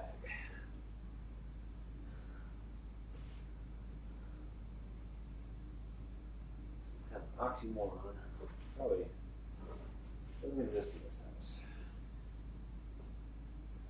Alright, so cleaner rag. We'll go with cleaner rag. Been prepping this chain for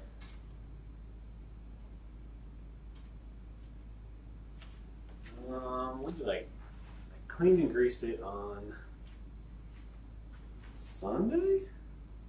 Yeah. And then just kind of give it a really good lubricant bath.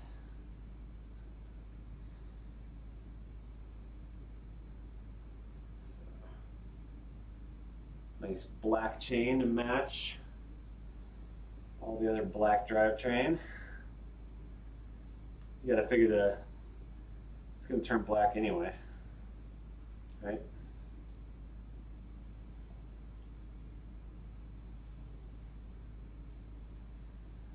So we should have some good saturation into the links by now. Twice a day I come out here and I would roll all the links and then flip it and let gravity do some more work with it.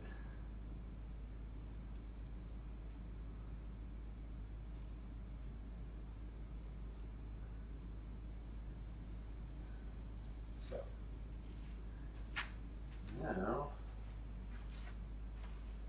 took care of that, which we don't need yet. And nobody said, hey, dum-dum,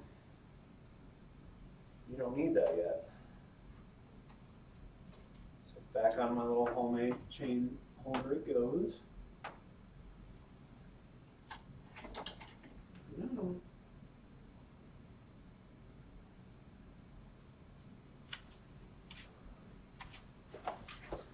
And then, back to what I was doing in the first place, which is putting this guy on. I don't, oh man. It's funny, I had my road bike in here and put this up to the front chainring on it, and it's the same. I think my front chainring on my road bike is a 52, so it's nearly the same size. It's crazy. I mean, it's one thing to see it all stacked up like this, but then to set it next to the front chainring of a road bike that's a whole other game. I'm gonna throw a little lube on the cassette or on the driver, just to give it a little kiss.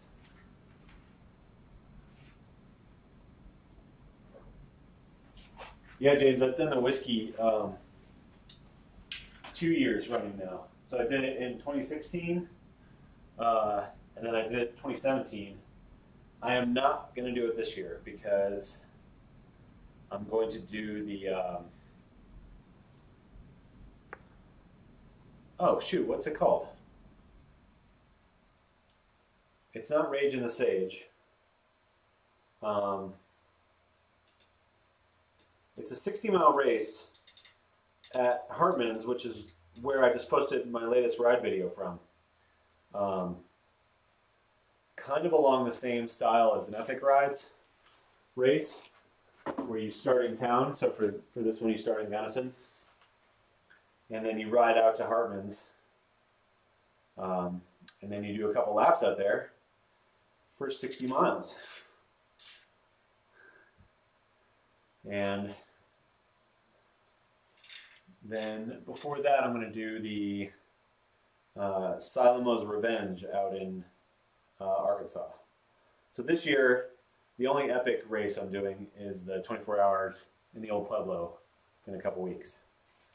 But yeah, I did the Whiskey Off-Road 2 years running. Last year I did the Whiskey, the Junction, and the Carson. So I got the, actually it's right over here. You get this coin. This is a coin carrying badass. If you finish all 3 of them.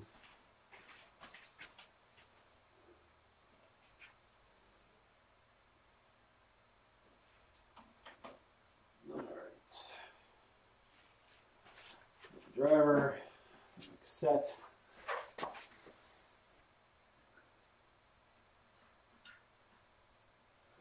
Jeez, oh Pete. The thing is bigger than my brake rotor. Bigger than my brake rotor. Crazy.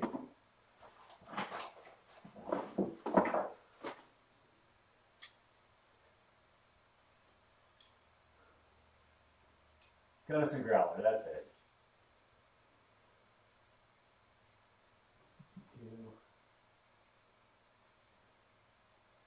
Nice. Which of the whiskeys did you do? The 50, or the, what is it? The 30, or the? I assume you didn't go down there and do the 15. Not that there's anything wrong with that, but it's a long way to ride 15 miles.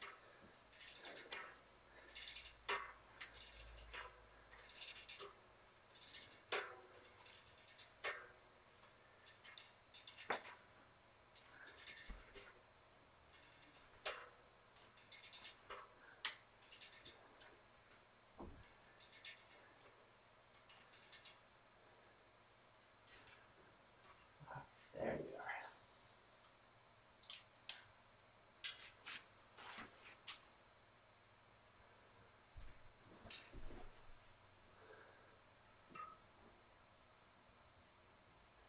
are. All right. That's on. 50. Nice. Nice. Dude, James, we got to talk. We have a lot in common. So did you do the Junction or the Carson? Because if not, get on that. Okay. For comparison, brake rotor, cassette.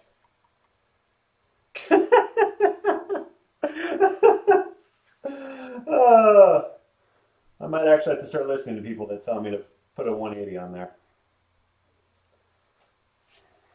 Crazy. All right.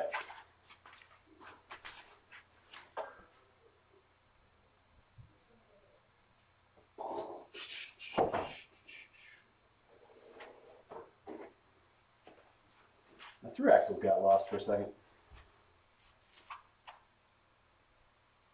Ruh-roh, Raggy.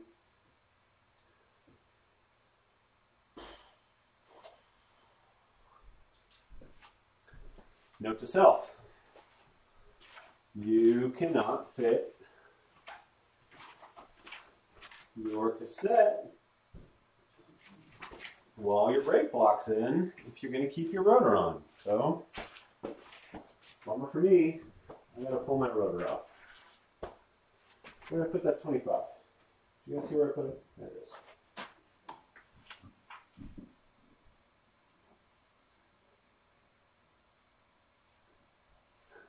Yeah, I run 160 rotors front and rear.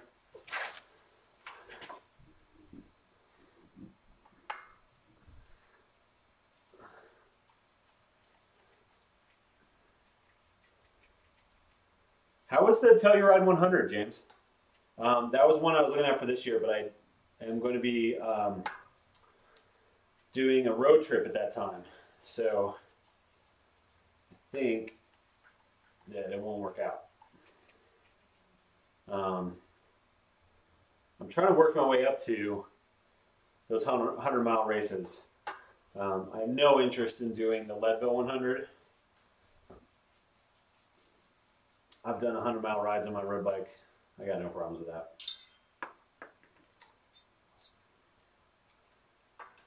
But that Telluride 100, I'd be interested in doing that one. The one I'm trying to work up to is the Vapor Trail. It's a 120-mile race. If you haven't looked at that one, take a look at it. It's pretty epic. So that's kind of where my desire to do a 24-hour race came from, was trying to find a way to get between the 50-mile races and the 100-mile races on my own sort of schedule, if you will. Yeah.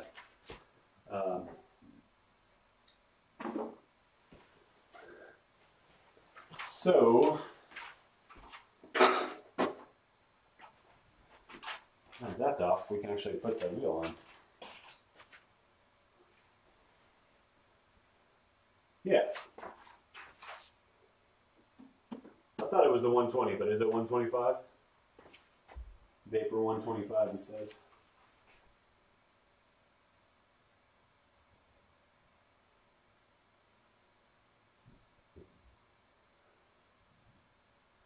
Brian, I run hand-up gloves.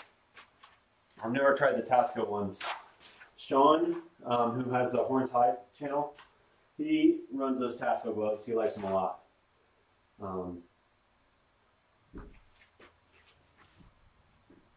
I run those hand-up ones. I think they're fairly similar, to be honest.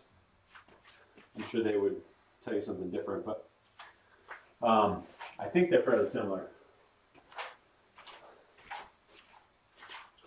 And I like them.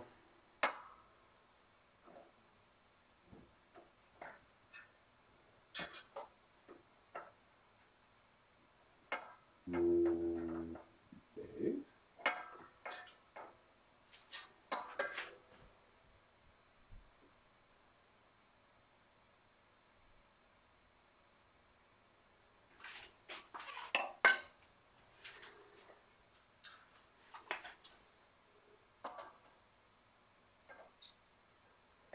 So I had a bearing replaced in this, which means it was just put back together. Oh, I'm just being overly futzy with my bike stuff. It's fine.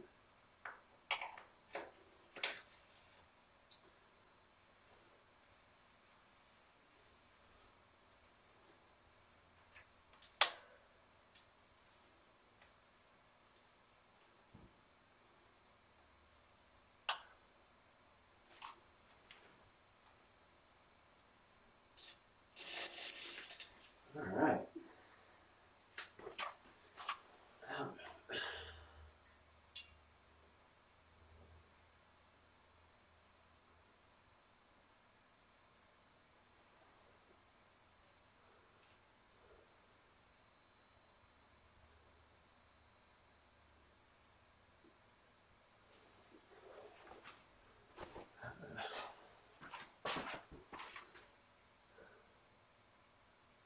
Hey Brian, have a good night, man.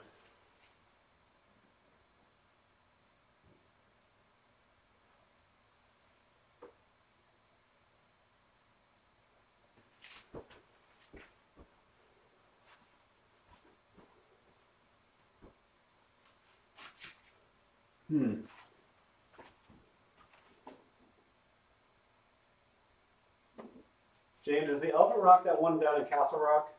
Or is that the one in Moab? Who am I looking for?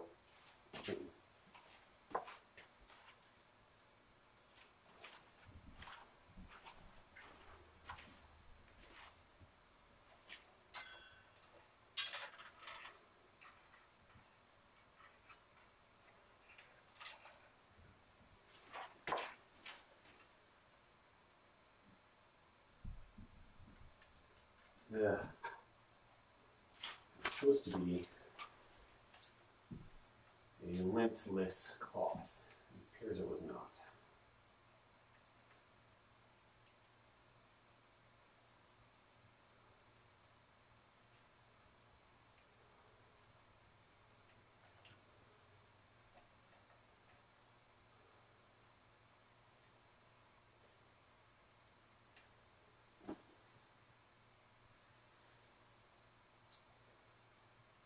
All right.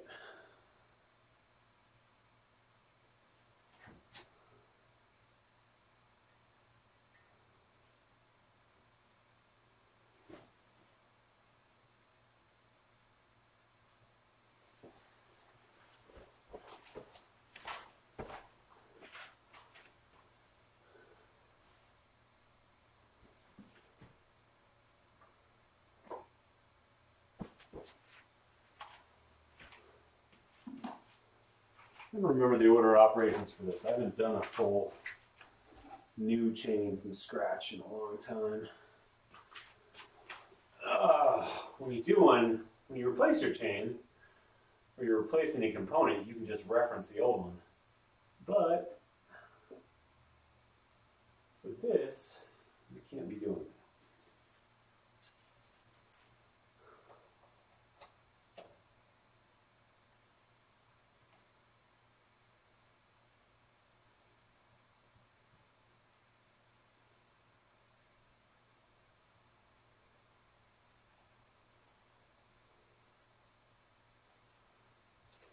All right, so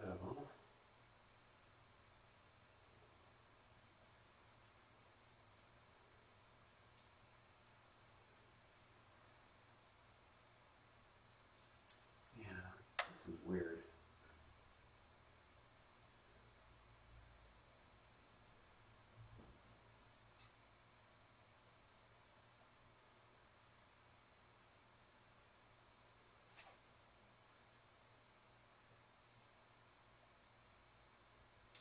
That cannot be right. That's weird.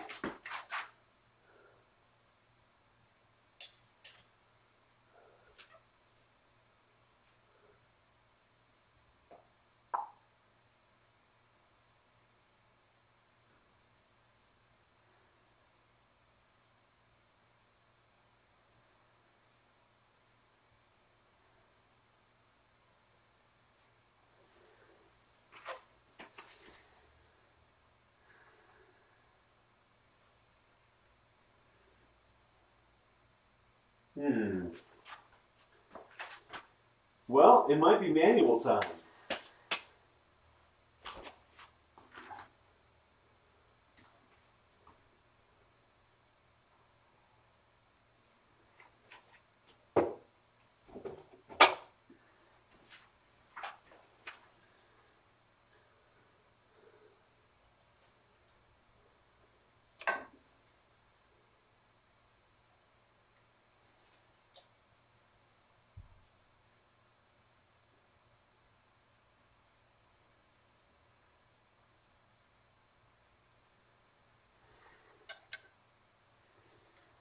Yeah, it might be manual time.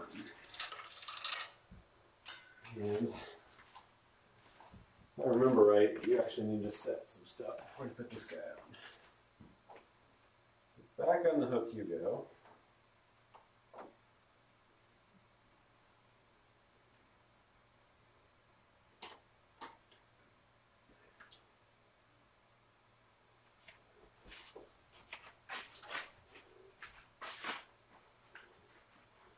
All right, guys. I think, if I remember right, well, yeah. A couple things I need to look up. Remember, there's a good way to set your chain length. I just have to remember what it is. And then, if I remember right, you need to set up your derailleur using this guy before you go too nuts with it.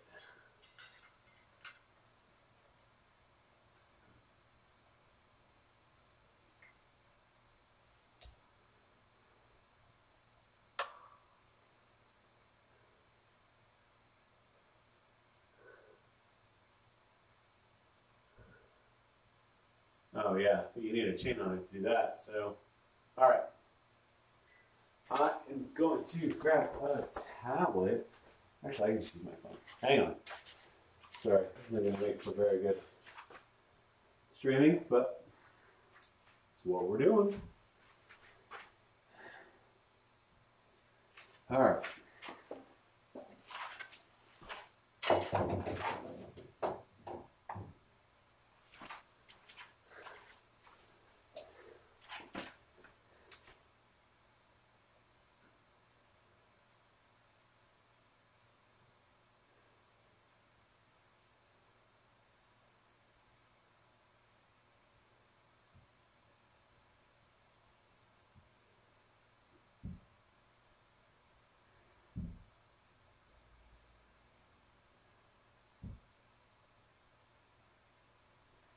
Most of the time when you're putting a new chain on your bike, you can simply make sure you've got the same number of links as the previous chain.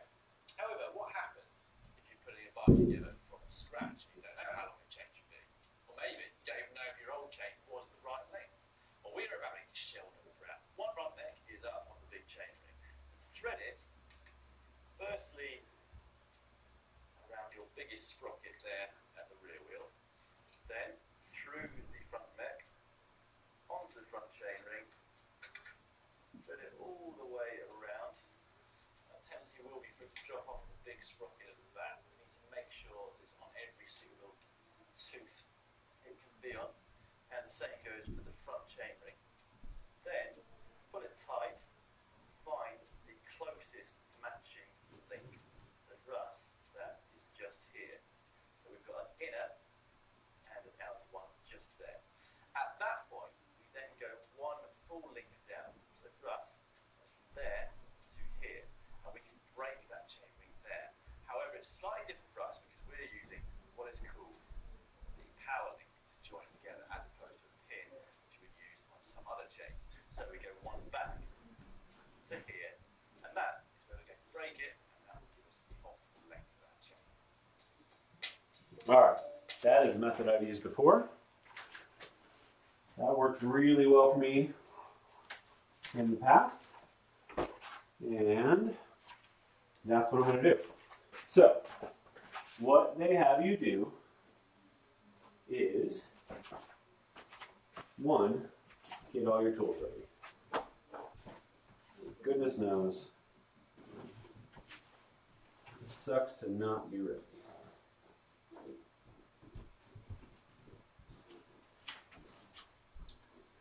Making sure this will fit on here. Yep.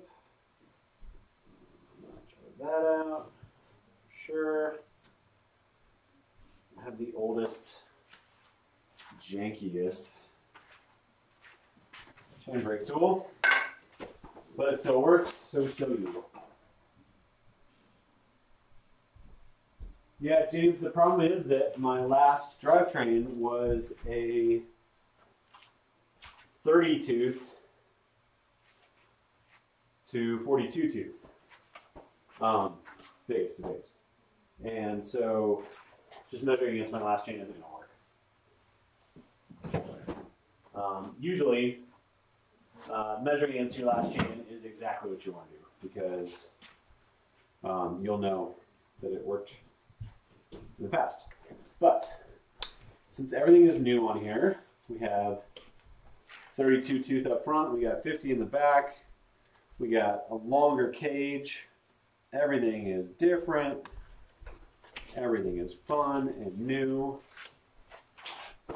We get to do it the fancy way, which is, this is how I did my 11 speed, so it should work. It's about 90 bucks if I screw this up. Put it on there, right? And then, bypassing the derailleur, you put it on here. You got to hit your narrow wide correctly. There we go. Right? Oh, okay. So it's on there. It's on there. Make sure you're hitting that correctly. And then you line up your closest. Like if you were to stretch it tight like a single speed, you line that up. Which for me is right there. And then you back it off one full link.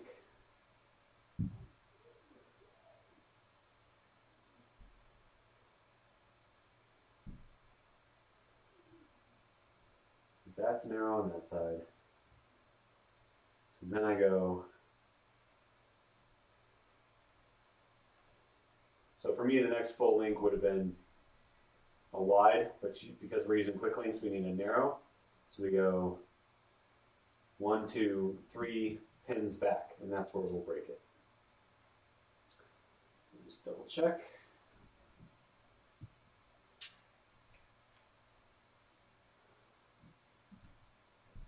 See, I almost screwed that up.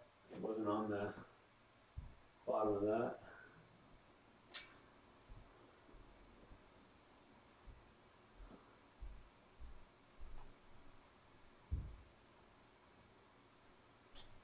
Okay, and then 1, 2, 3 links back. This is where I'm breaking it.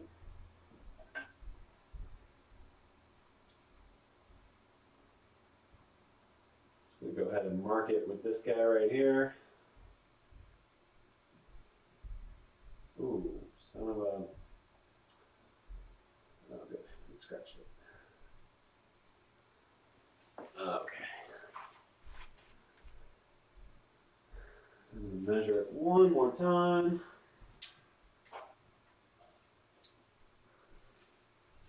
Just to make sure I'm not insane. 1, 2, and 3. Yep.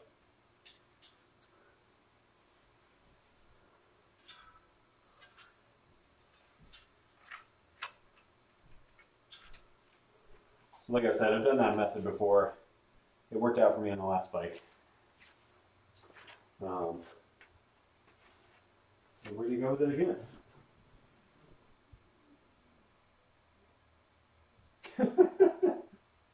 I did make a video while watching a video.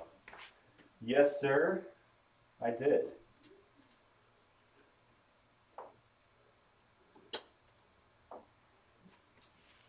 Oddly enough, because I had done this exact method before, I knew the exact video I was looking for.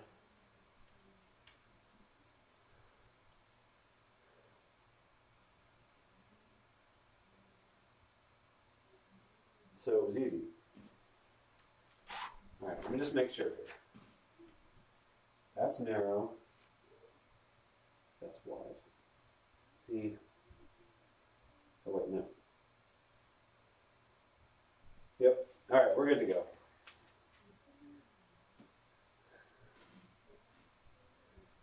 All right, $90 mistakes. Let's see if we can make them.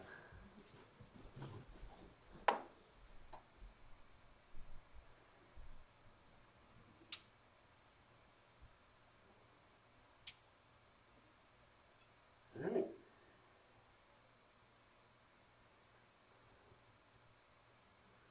That should be right. You left over with some toys.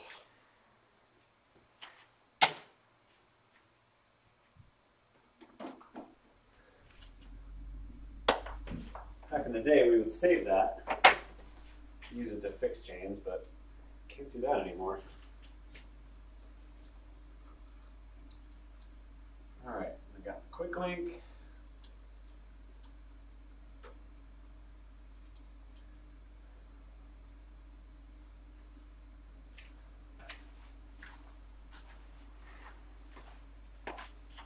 There.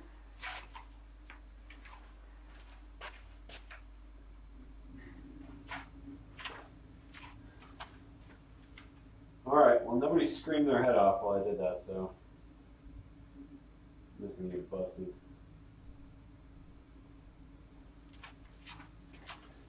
Ah,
this once, and as a cautionary tale to other people who will work on their own bikes, I did this for my son's bike once, and I accidentally missed that there's a little, you can't see it, but right here, there's a little bar that goes across to this back plate.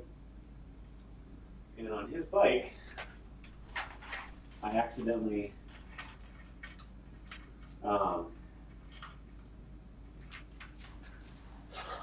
set it up to go over that bar and didn't catch it for a few rides. So the poor kid was riding with like added friction the whole time. Felt bad.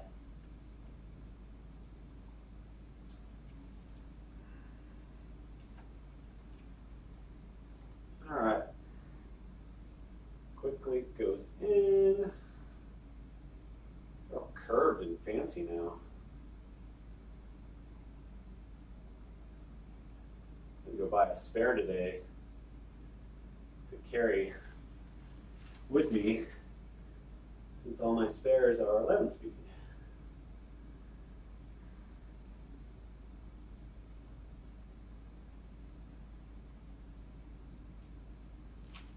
All right.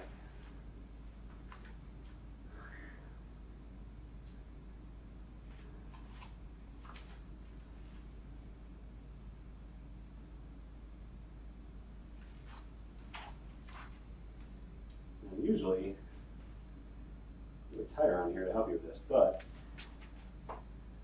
good thing though here is just to do that, and she's on.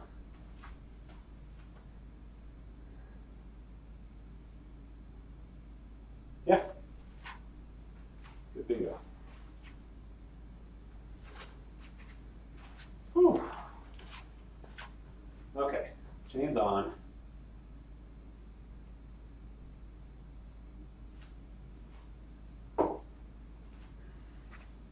See if it's even still messing with this.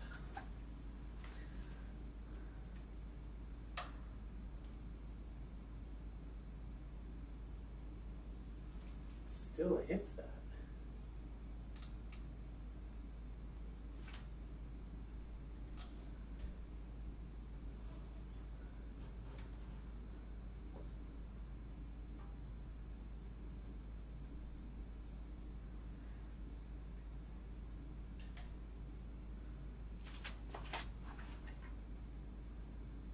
So,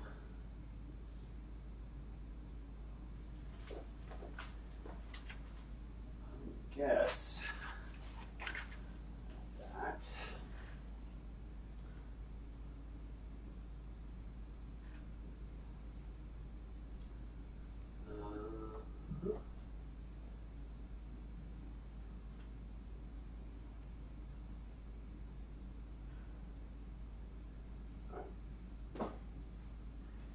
shot as far as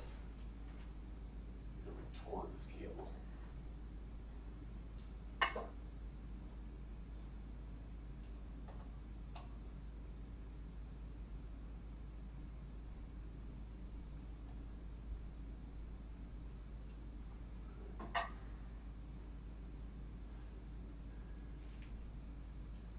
And then, again, I cannot see what those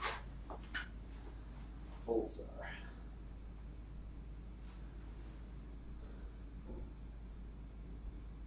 They're just flat but hollow? No, they're like fold threes. Okay. Jeez.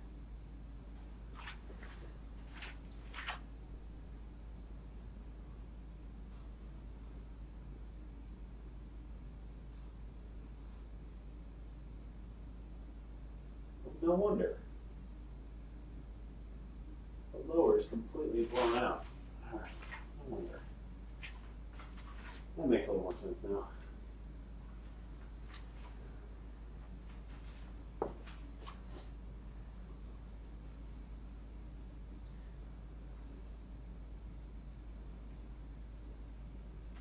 So, James, if I was a better YouTuber, I I would have been able to transition over to you guys watching the same video I was watching. But I'm not that good.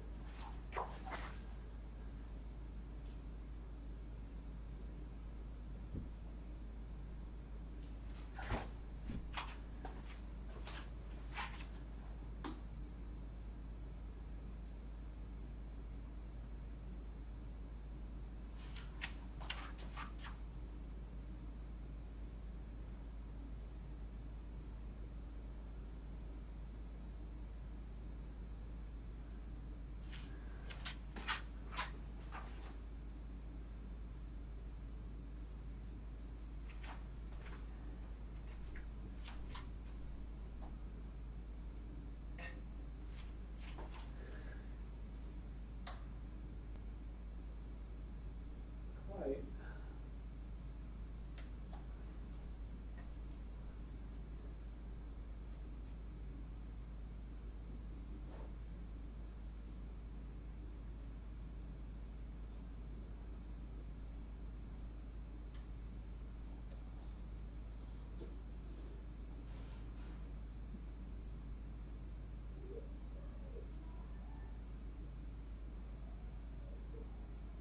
All right. Wow, just cleared it now. That's crazy. I think one of my kids just got in trouble upstairs.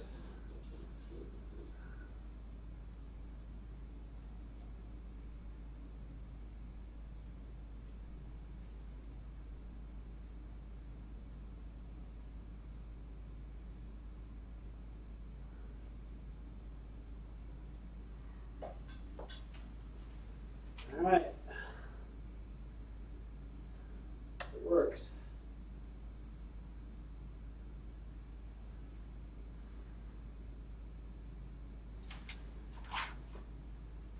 Ta-da!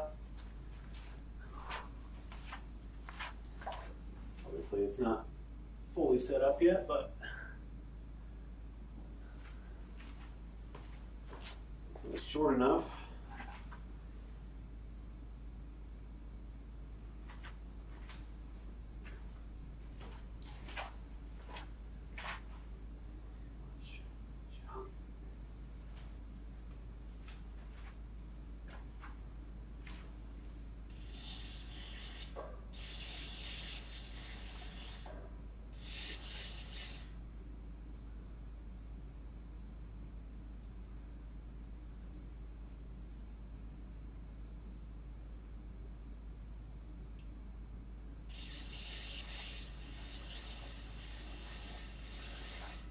I gotta tell you guys a story.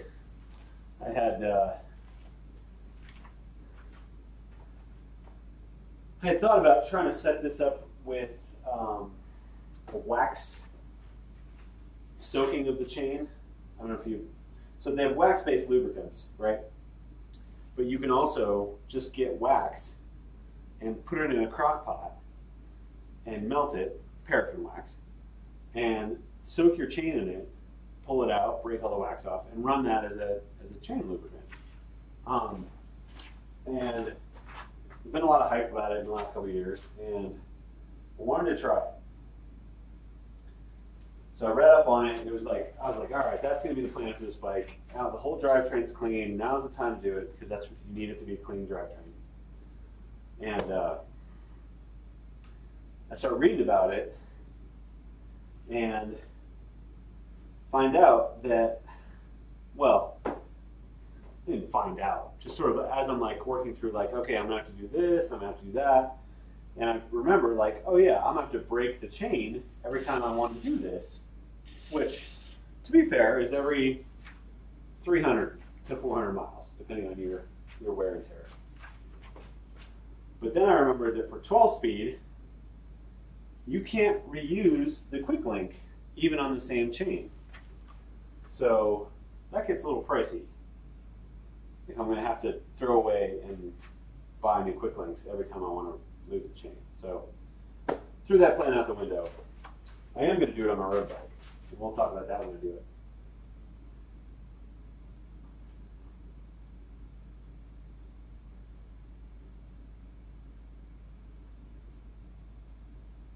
Hey James, thanks for joining, man. I didn't see you come in.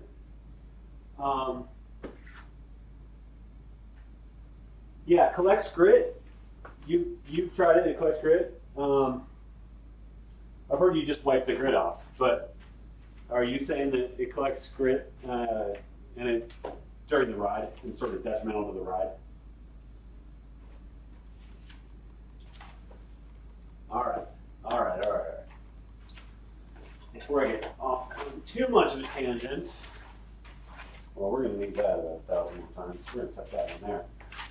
Let's just give you a little snug up. Make sure you don't slip. And then,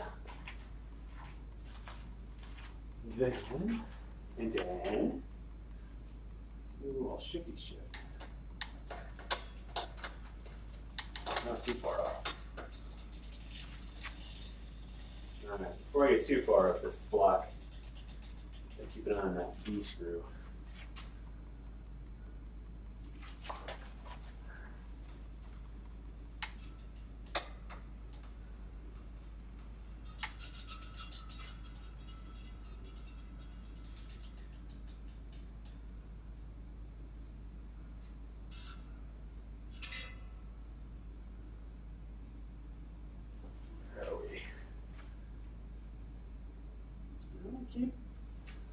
Keep kind of going up.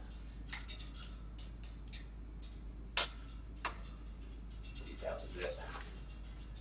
I don't know. That one's good. Yeah, there it is. No, it's just trying to jump up onto the next ring.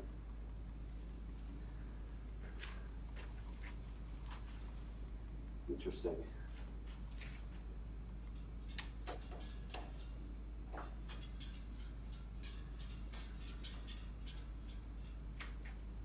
All right.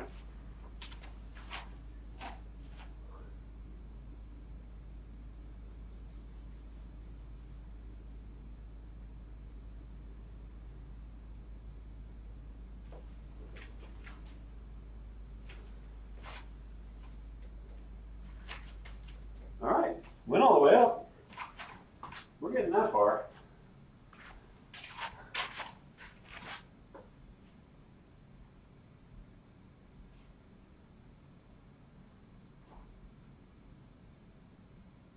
What's a road bike? It's the other way to have fun on bikes, man. All right, how the hell does this work?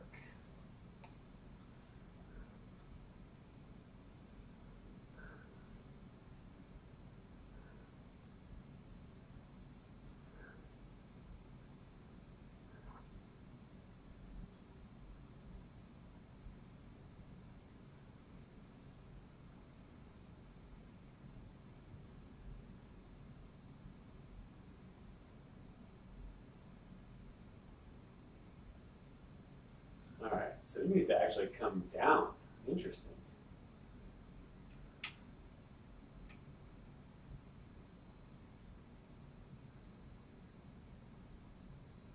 Nope. It does need to go up.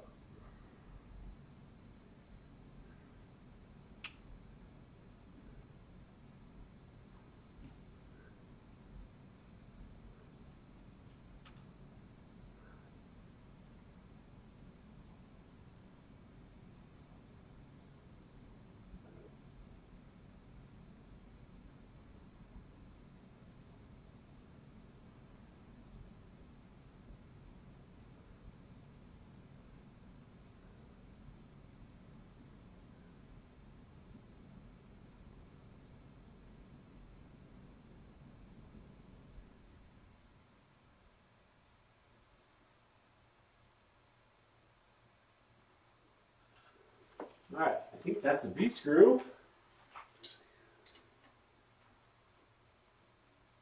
My goodness, how long is this cage? Look at how close it is to the rim.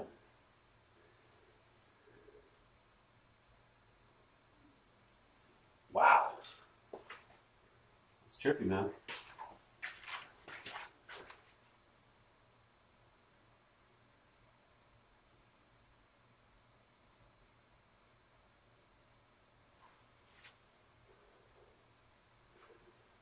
Ba-ba-bum-bum.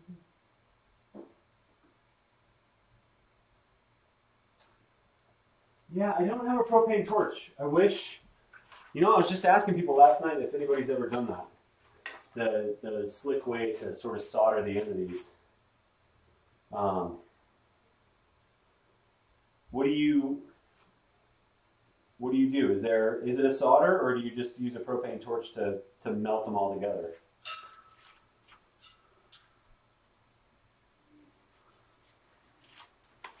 All right, now that we are here, you can kind of set the upper. Okay.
All right.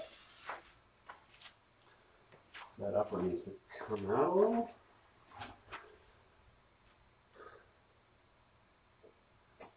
I think.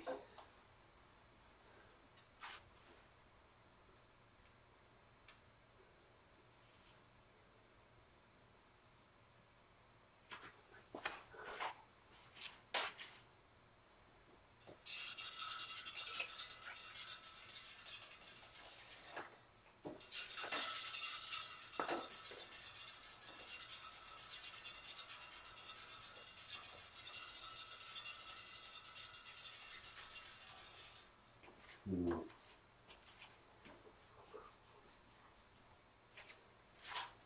we go.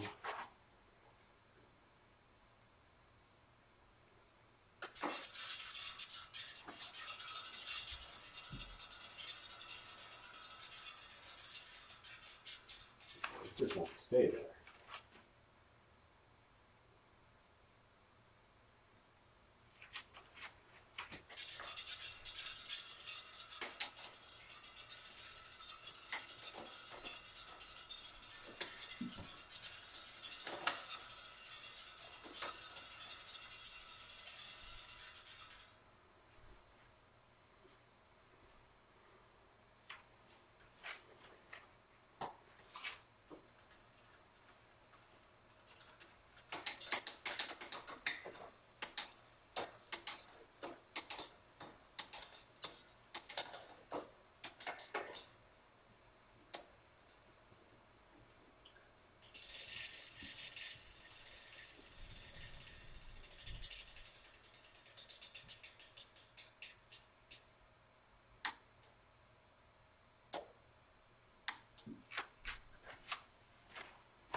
So, okay.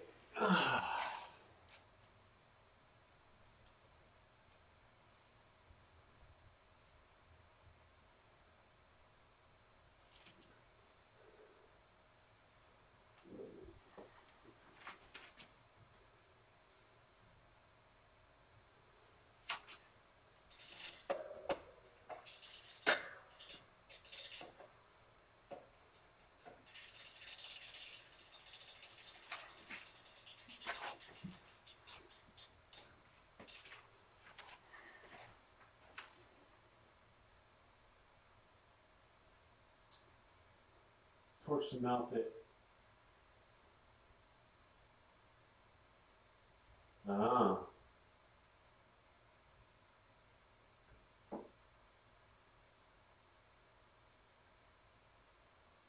super glue on the cable before you cut it. Oh, and then cap it. Well, we have super glue. Maybe that'll be the good thing though.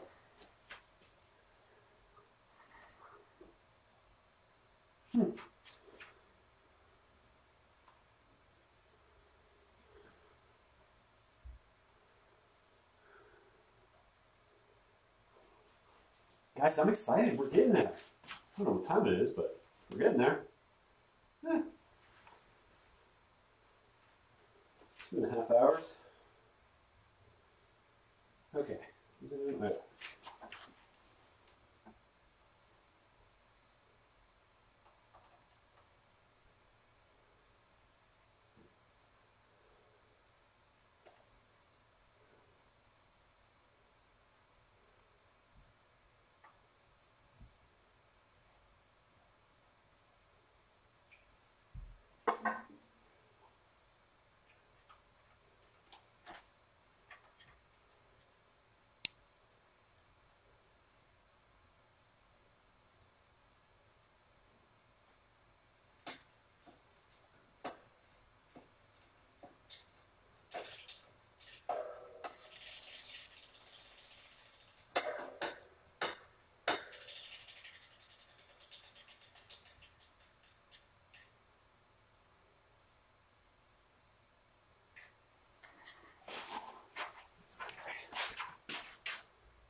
All right, guys. So, sorry I'm not talking. I kind of get in my head with this stuff. But, yeah, sometimes you can use the lower limiter screw as a third hand, kind of. And then do a micro adjust up here to kind of get that.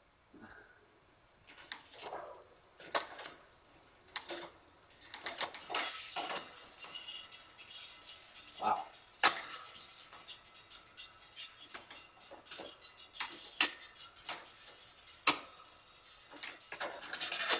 And over the top.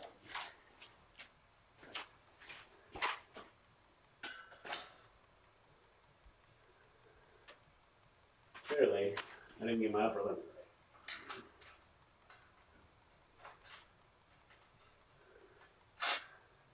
Awesome.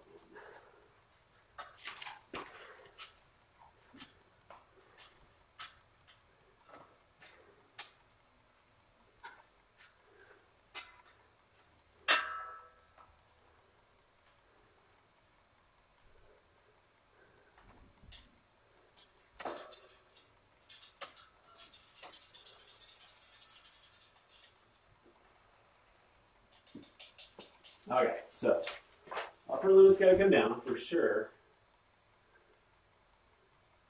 But that's pretty dope right there.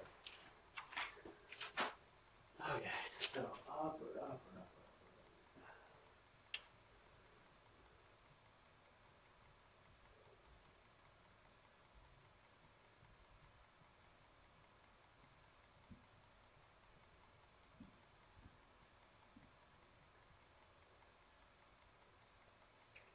Let's see what that does.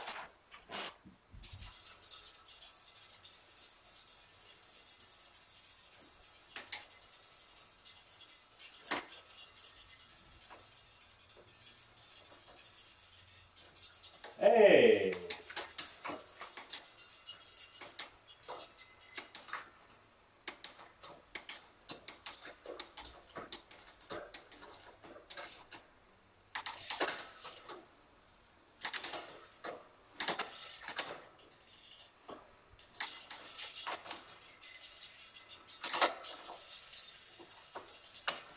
These jumps are so big that doing multiple gears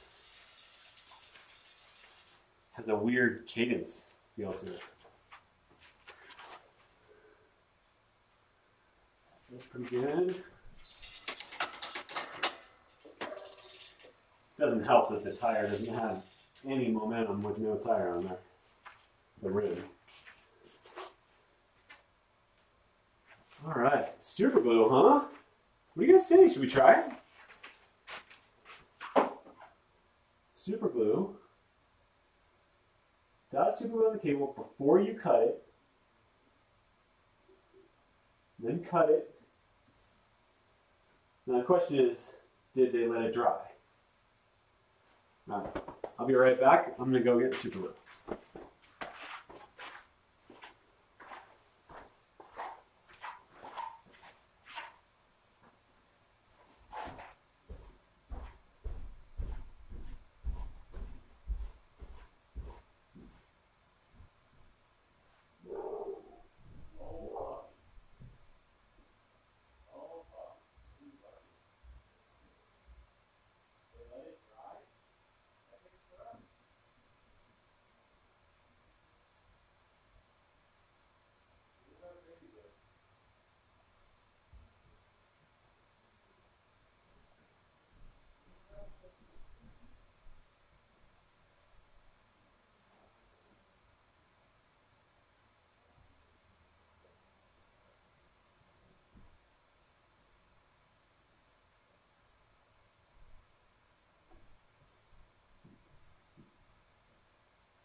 All right, we have super glue. And Heather confirmed for me that you do let it dry, which makes sense because if you didn't let it dry, you'd get super glue on your covers. So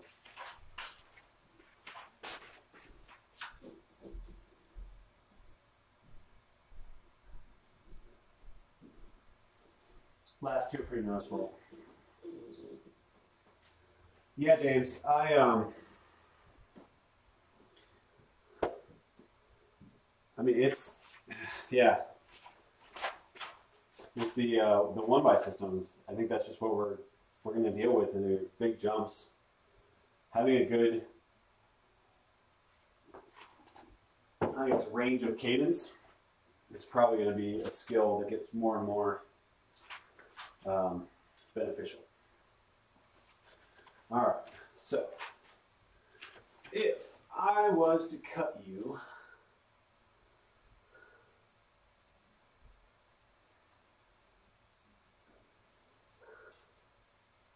I would cut you there.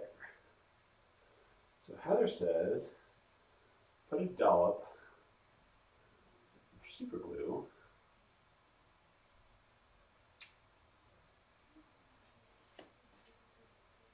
on it, right where you want to cut it, or right below where you want to cut it.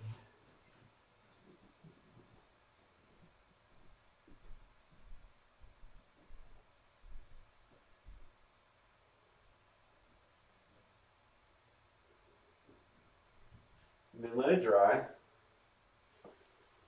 Maybe like 3 minutes. While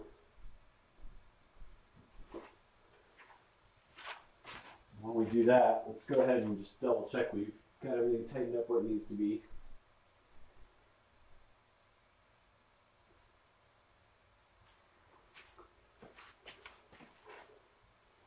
James, what else have you used? Have you used the E13 cassette?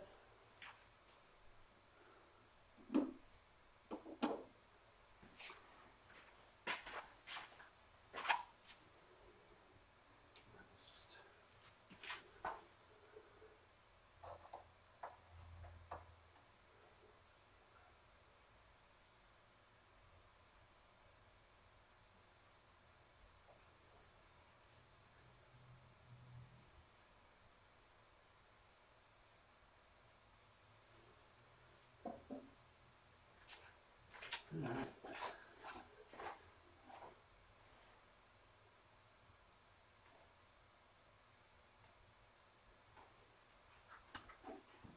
Here's my tips. A Jaguar. Oh, they're there.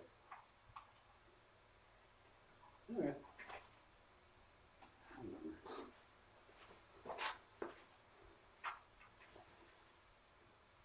All right, so we have a little tip on there.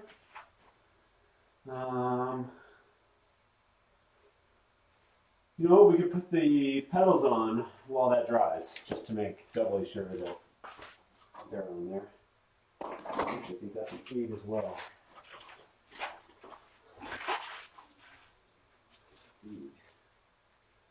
You.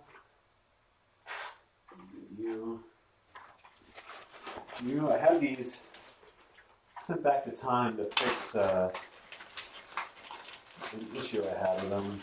I gotta be honest, I am not terribly happy with the warranty they did. It appears they replaced this cup, which, whatever, but what had happened was this came loose, so the whole pedal was sliding back and forth on the spindle, which actually caused this seal to start to compress like that. And now it does that anyway. And I thought they would replace that because damage has been done. I mean, I'd be even fine with paying for it. Heck, these are coming back filthy. I mean, I don't expect them to come back polished, but so in comparison, this is the one it didn't happen on, and that seal is burnt.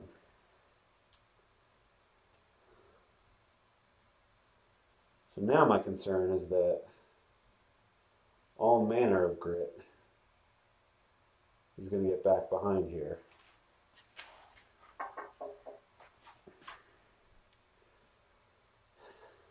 And I like these pedals. I know a lot of people don't. But I really like the Time ATAC pedals. I've used them for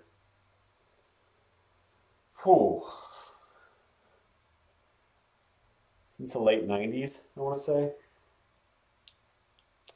And just really like the float you get out of these two bars and the feedback you get, which I haven't tried Crank Brothers. From what I understand, though, is a little more feedback than what you get out of Crank Brothers.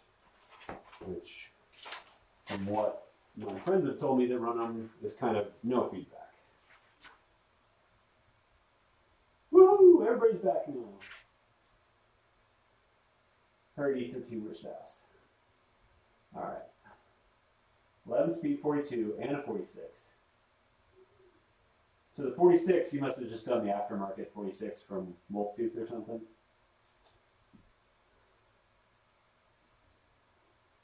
How'd you like the one-up components, James? I know Seth from Seth Bikes Hacks likes it a lot. Or likes them enough to pimp them out at least.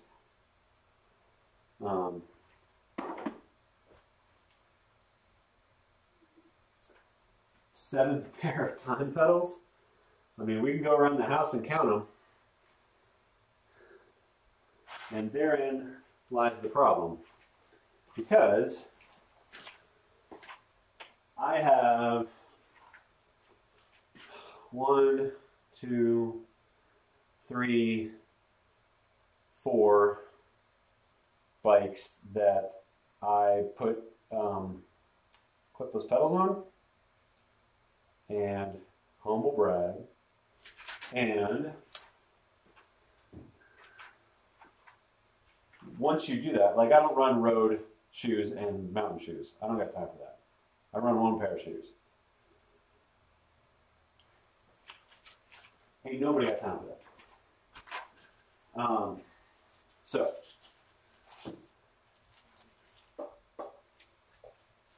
that's the conundrum with switching my pedals, is that if I switch to Crate Brothers or an SPD style cleat, I'm going to have to replace 4 different pedals. Which, I don't know, at this point, these are less than a year old, and they have the crap beat out of them. It might be cheaper to replace all the pedals than to keep replacing these. But man, I like their interaction. I don't know, yeah, I like the interaction of them.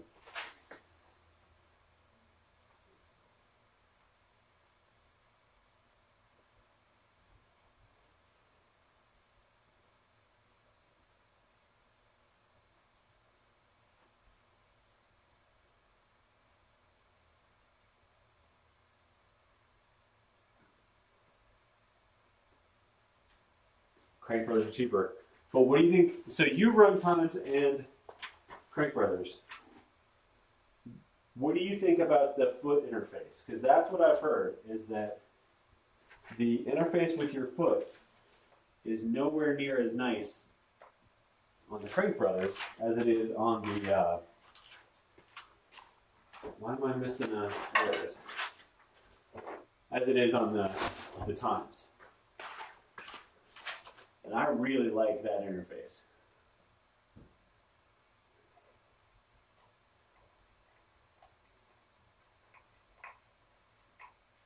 Oh, you guys didn't catch it.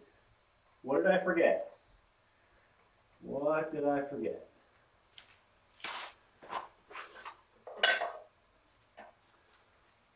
I forgot the washer. SRAM cranks washers. Gotta have them. Gotta catch them all.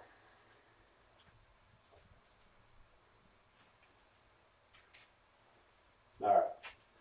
Washer on. Now we can load the pedal.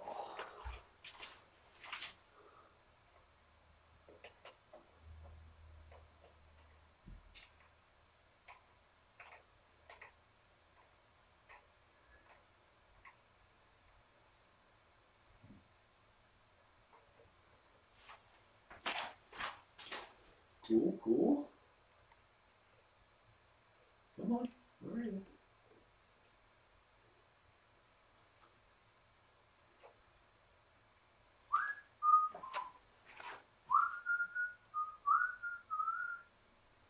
I've heard CV had some.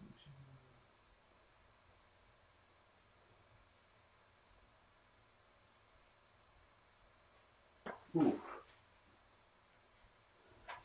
Yeah, that said though, Crank Brothers does sell a rebuild kit for their pedals. My buddy just did that as well.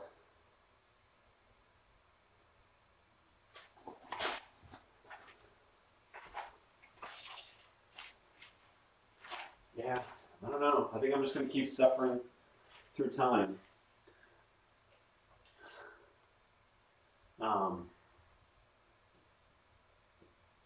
I don't know if you heard, the guys at the shop told me that Time was just purchased by another company. So we'll have to kind of see how that shakes out.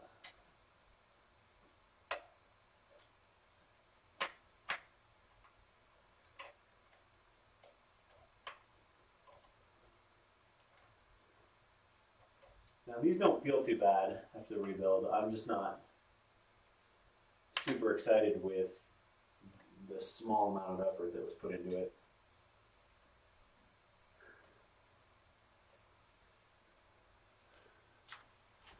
Hey guys, I got pedals. I got no brakes, but I got pedals.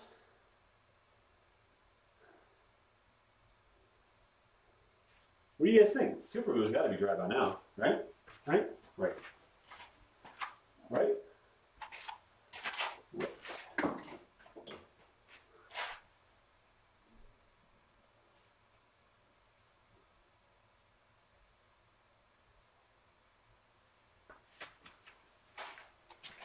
Ooh, let's talk about those times on Sunday, man. I'll buy some times off you.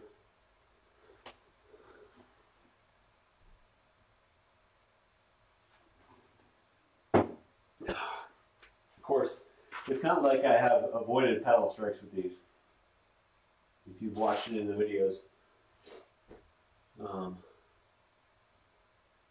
Yeah. In fact, there's a chunk of pedal just sitting in there. Let's go ahead and extract it. Do an extraction. No, it doesn't want to be extracted yet. I guess it'll self-extract on the trail.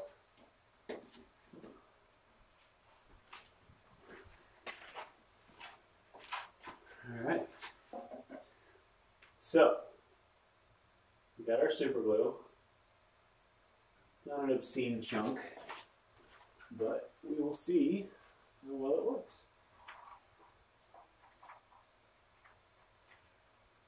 Got my little fairing.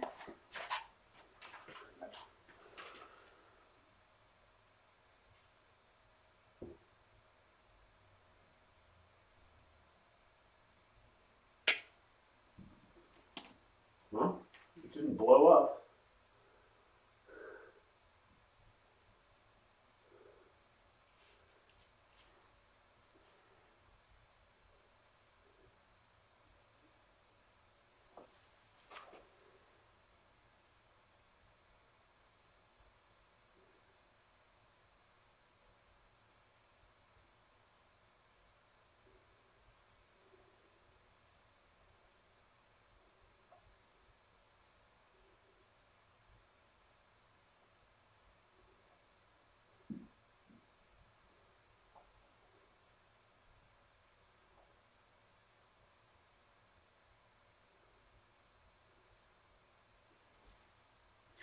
Ta-da!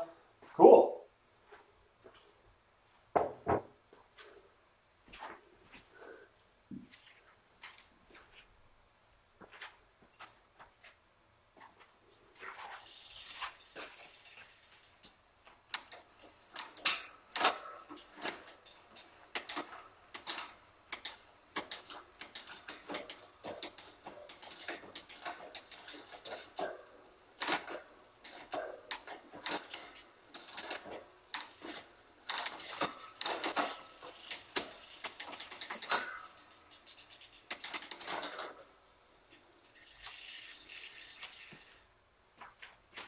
Woohoo!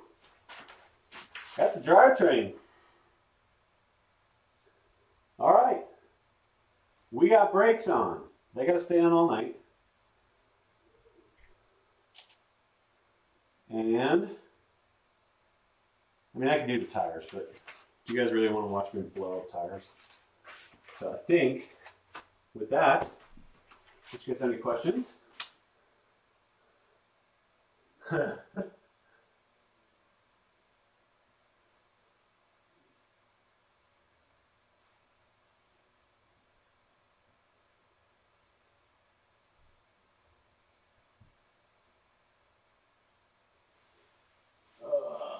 Flat pedals.